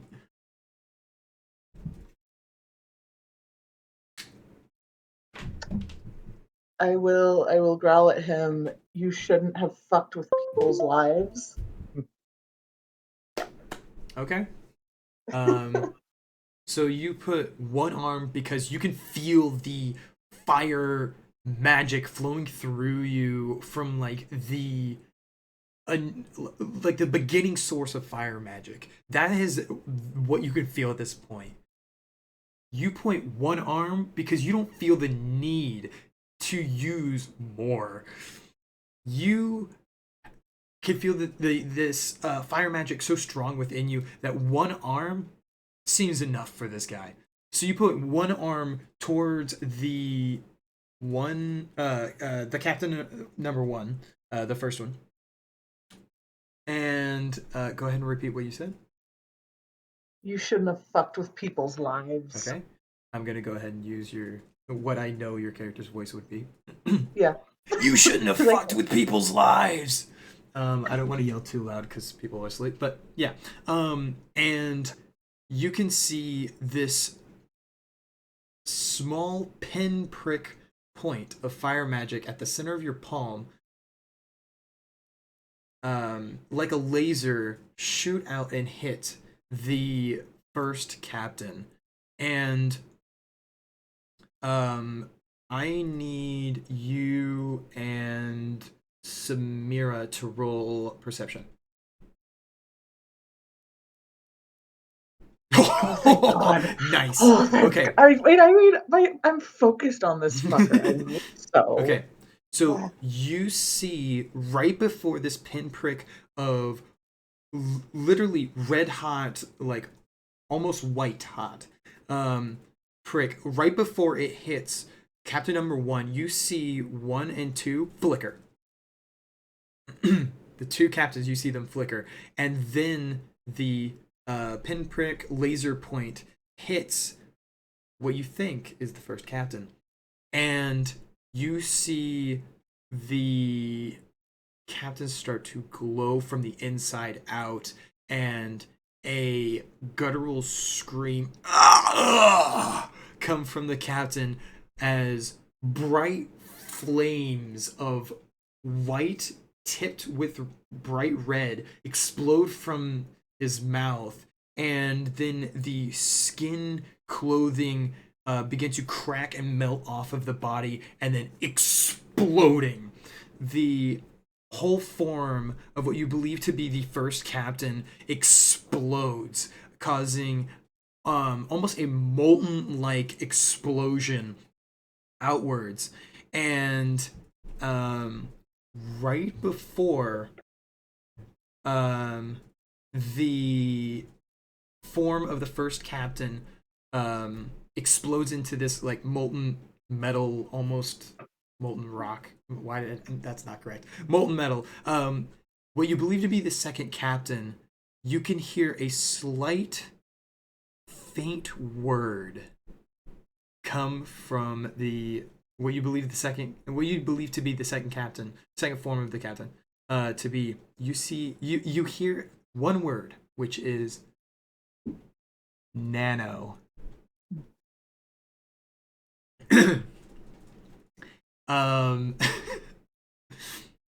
The explosion of metal soaks the ground 10 feet from where what you believe was the first captain was, searing the ground, leaving not only the grass that used to be there just metal, but also a seared mark in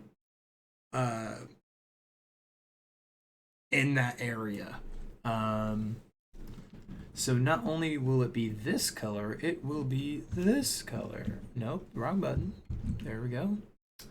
Boop, boop. Oh, that's the same color as that. There we go.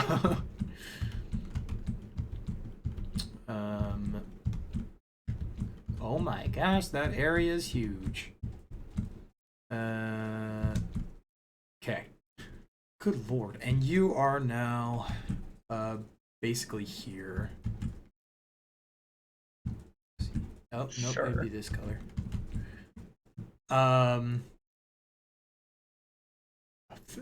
dear God, that's all I have to say. This is going to severely damage all but the metallic Sam.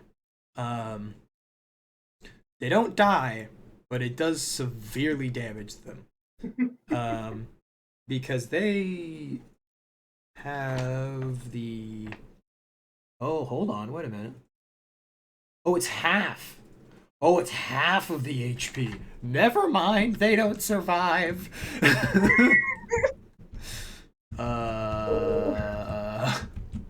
Okay.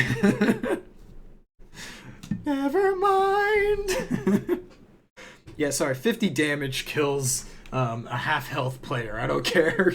I don't care what you say. Yeah, so the metal that explodes off of the first captain sears, melting 5 of the metallic shapes. And as the tau metallic form melts from the explosive force and searing heat from the thing you just did, the giant 500-foot 100-armed creature sloshes to the ground with a 1, 2, 3.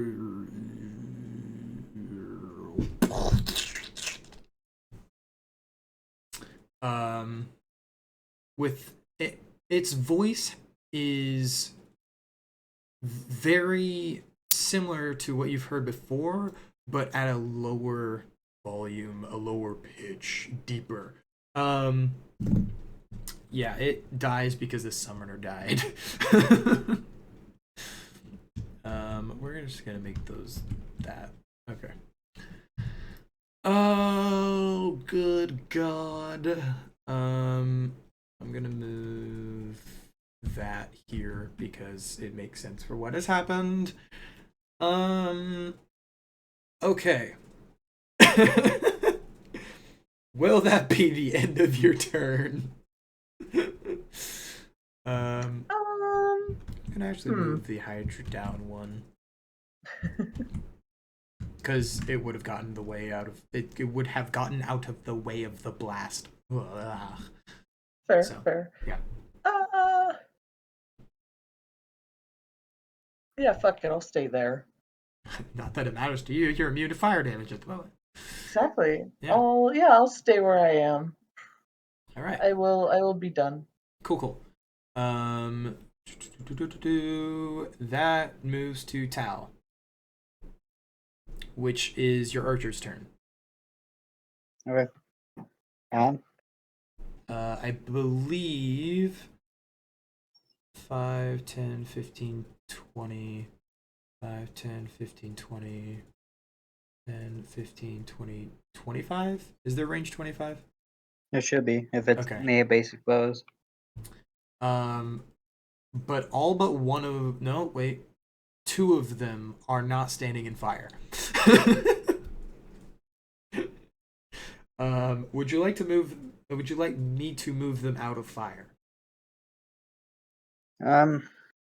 Oh, but 2 of them are... So... It'll be... Should be easy just to move the L one, like the top right corner one, to AN 65.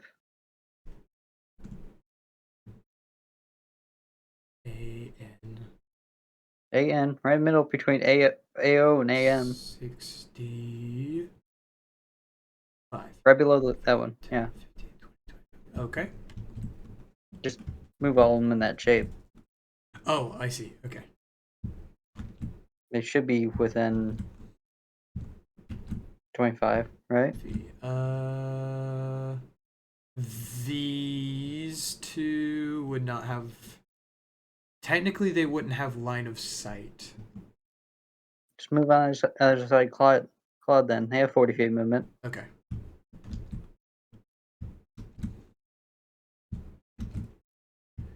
Feet, and then I'm gonna move that one here, and then it's gonna go there. I'm sure it can probably get there. Okay. Okay, roll to hit with that one's that's fine. There we go. Alright. Okay. Yeah, roll to hit with 5 rolls. You There's the used luck. up your luck. Okay. There it is. So that's, I believe, is 14. Yes. Okay. Okay. So that becomes a whoop. Okay. Probably just be easier if I don't run combat for the next game I run. This is where all your luck's going. Okay. So the other archers, specifically the 3 there and the one closest, are too busy scrambling out of the way of this basically volcanic eruption that has happened in their vicinity. But one of them that has been able to keep their cool pulls back their bow, makes a shot at the second captain, which it's technically we're gonna do. We're just gonna type that in right there. Don't worry about it, dude.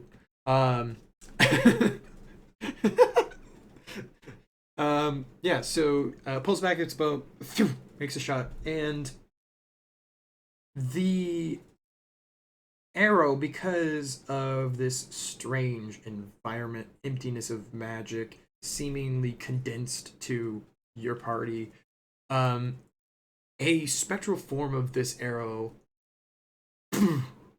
echoes outwards from the arrow, making it look like the usual arrow size is 3 times. The usual arrow is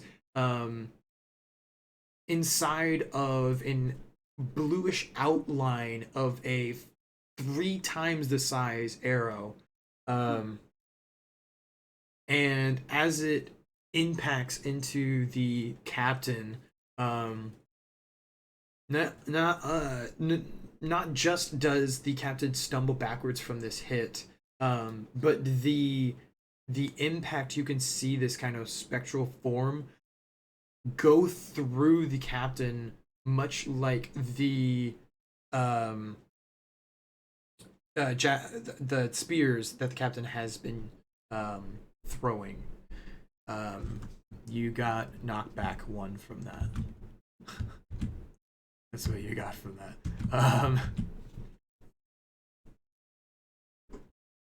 You know what? Barracuda, roll a d4 for burn damage because he moved in this area. She's not here right now, but I'll roll Okay, for her. you roll a d4 then. Okay. Here's the luck again. Nice. That's from you because you rolled it. So yeah. Okay, so I already applied your damage, but just gonna roll quick. Just do that. Okay. Oh my goodness, I know how this is gonna end. Okay. That'd be the end of your turn, I believe. And that moves us to none other than Samira. Hello. Take us home, Minotaur. Okay, gonna move 1 to the left. Okay, towards the fiery inferno. Some would say that's a bad idea. I mean, it's just close enough to it. Yeah. And I'm gonna fire off a neutron blast, doing a whopping 45 damage.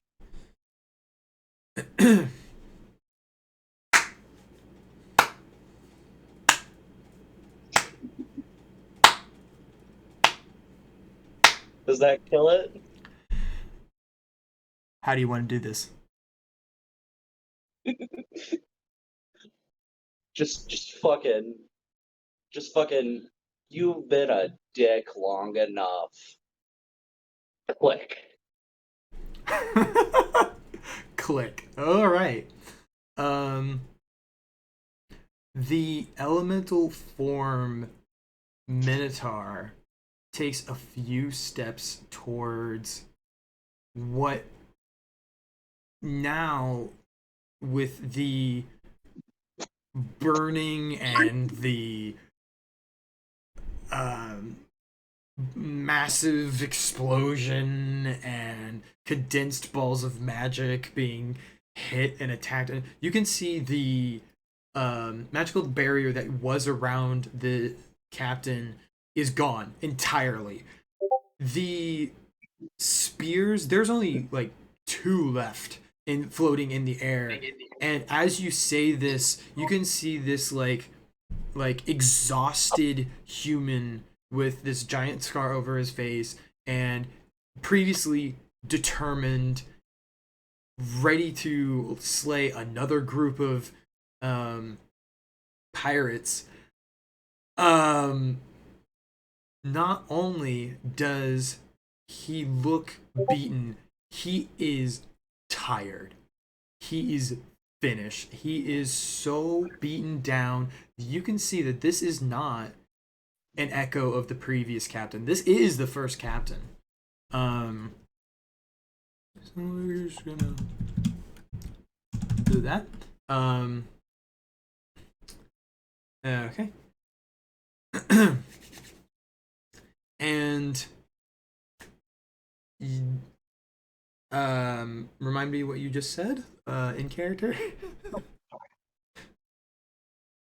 Oh fuck. Been a dick long enough. Oh yeah, you've been a dick long enough. Okay. And then just pulls the fucking trigger. You. Oh right, you have your not gun. Yeah. Of course, yeah. I forgot about your not gun.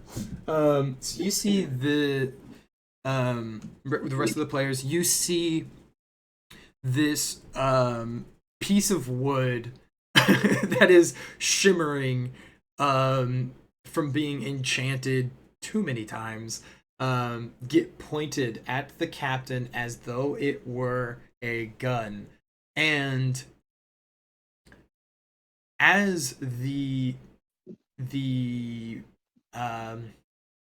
pretend trigger gets pulled, you watch as the magic from the elemental form of Samira slowly from the back foot and back arm in this position drain up through Samira's form into the firing arm all the way up to the gun. As the trigger goes to its resting click, it soaks into the gun, and you see a large ball,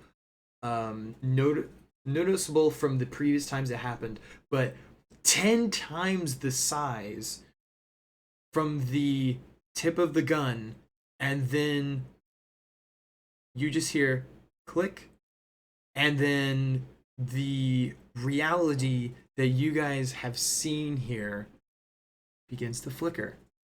And you remember from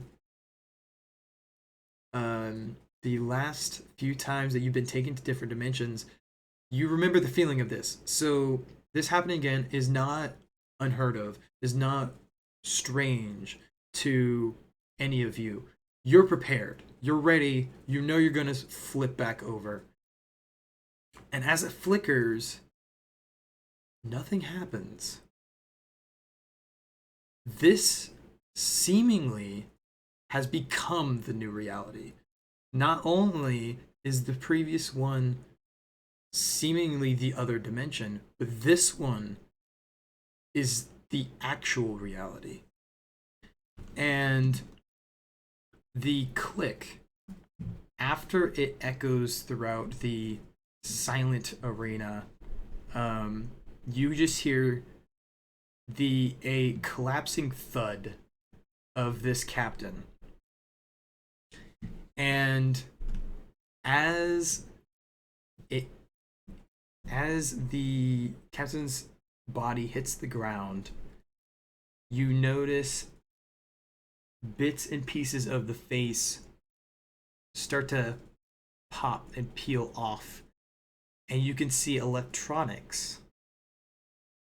And you remember exactly what this looks like, because Control C. It is the exact look as what Nano had, and the body begins to decay and fall apart as bits and pieces of it start coming off and melting, and you can see as the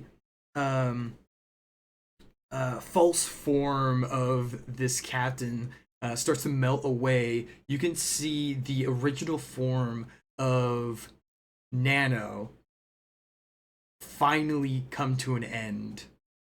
The main boss of our campaign that got 2 boss fights has finally come to an end and died. As the form of Nano dies, you watch as the elderly, old, turtle form become to walk into this new arena. It is Annabelle. And seemingly unharmed by any of the damaged floor or ship pieces that are missing, she slowly walks up to each of you and taps your forehead. And one at a time, as each of you have this finger tapped against you, you feel your body flicker between all of the previous players that you have played while being on this ship, and then back into what you currently are. You live out all of the previous lives while you have been on this ship, and the one before the one you remember, which is the pirate crew that Annabelle was with before she came to this ship. Annabelle then, before anything can be said and anything can be done, starts to walk past the party.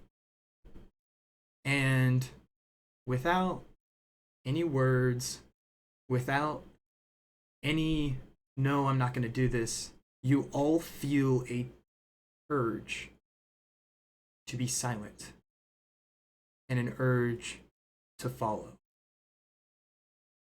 All of you begin to walk and follow the elderly Annabelle as she makes her way down. Oh, let me just get rid of those real quick. Down past all of the wreckage and into a portion of the ship that you haven't seen before but feels familiar. And you have to walk between gaps in the floor that just lead into empty space.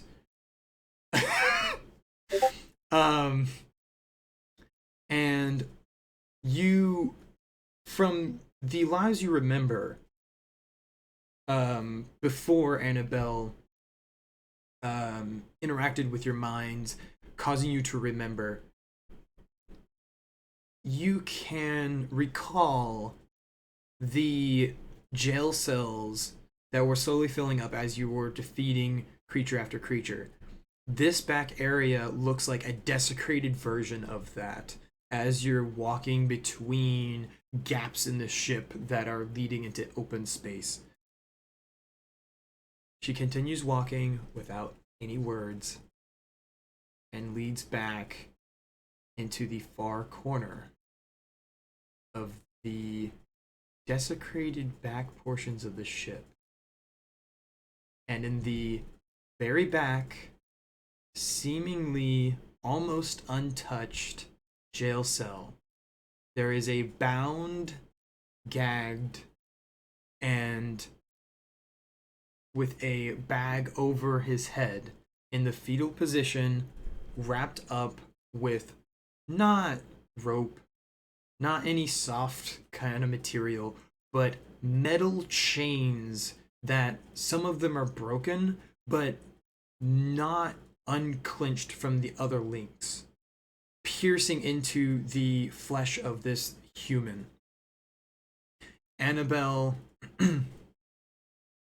takes the hood off of this human, revealing the real captain, who you get a searing image in your mind, and you can remember coming into this ship, storming this ship, forcing all of the relaxed tavern members to bow to Annabelle's psychic ability, forcing them to not remember what is going on in full. And then you make it into the very back portion of the ship, remembering this location and taking the actual captain and binding him, gagging him, and putting a bag over his head and taking control of the ship. But Annabelle wasn't done. Annabelle didn't have enough. This wasn't enough, because Annabelle had gone from ship to ship to ship, pirate ship after pirate ship after pirate ship, scavenging for treasure. But Annabelle wanted the only real treasure, which was quiet, manipulative entertainment. And she takes the captain and, with all of you following, drags him all the way back to what you have seen over and over and over again, the lovely Tavern Inn, passing the jail cells of all of the previous creatures that you had previously encountered, killing them off, and finally entering the tavern area. And as you enter this area, with Annabelle leading the party, dragging the real captain behind her, she says to the denizens of this tavern and ship, "I've had a delightful time controlling all of you, especially you young, handsome Nevron. Oh, and old Joe. Oh, my heart pounds for you, but you never loved me. It has been fun, but I must be going." And as she drags the real captain of this ship, bound and gagged, but can visually see everything that's going on, you can see the enchantment, the magic that Annabelle has done to all of these denizens slowly dissipate one after another, and they don't know what's going on. The last thing they can remember is a pleasant evening in the ship's canteen, drinking a pint, having a shot with another member of the crew.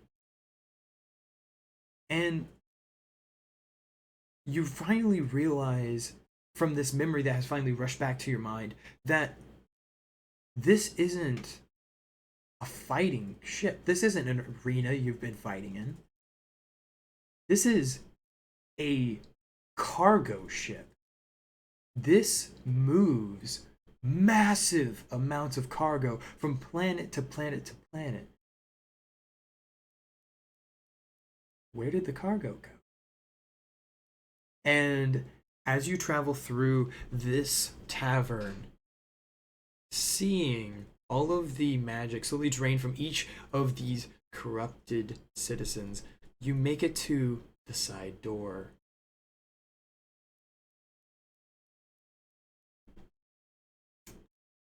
Annabelle opens the side door, not to open space, as what you remember from your previous lives. That's what was behind the door. But it's not open space. It opens to a corridor into a different ship that you can now realize is your ship, your pirate ship. And Annabelle leads the party into the ship, closes off the main door to this other ship,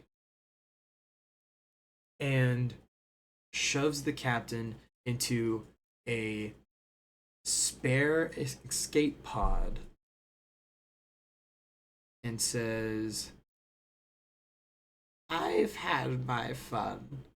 And with a little flick of her wrist, you see the button press and the escape pod launch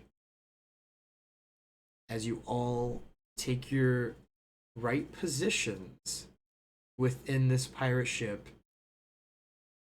and fly off onto new horrible adventures, leaving a desecrated spaceship in your wake. Now you have the whole story, players. Weren't expecting that, were you?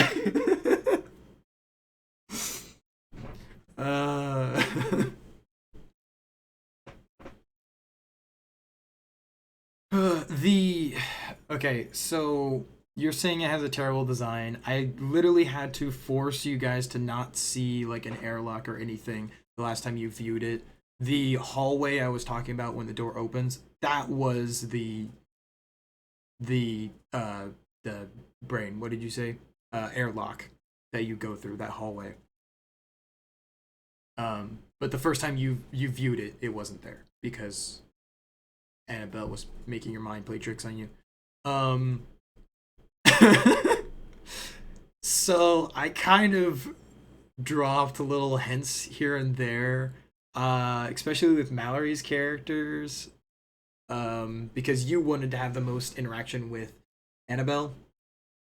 I kind of destroyed Sabrina's mind. Yeah, no, you fucked up Sabrina real good. Oh. How do you feel having played Sabrina and experiencing the end of this campaign? How do you feel coming away from that? I feel like my healer has been violated. Oh, we love a good healer, but you know, you gotta destroy them with lore sometimes. Oh my god. I'm so thankful it didn't end Are we still on manga. recording? Yes, sorry. I wanted to give the whole ending and then give like a what were your thought processes on the campaign and then end it. I think it's good, but I'm tired. Fair enough. All right.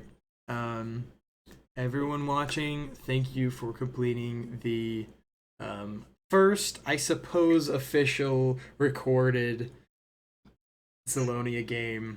I hope you enjoyed the background story that became the initial story of Zellonia Boss Rush.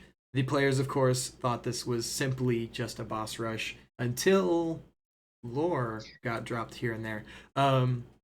So I had a absolutely wonderful time recording this each session. And I want to thank all of you players for being such good sports and putting up with me even on the portions of the game that may not have seemed that fair. And a thank you to everybody watching. Hopefully in the future there will be more posted, either one shots or full games, depending on time and editing and all of that. But if you are interested in seeing more Zellonia content or playing yourself, in the description there will be a link to the Discord, which has all of our content on it, so you can make a character yourself and experience it in real time. So thank you. If you want to subscribe, you can, but this channel is simply for recording stories. That's all it's for. If you want to watch, you can watch. But that's what it's here for. So thank you again, players, viewers, and we will see you in whatever game is to come. Goodbye. Bye, Starfires. Bye.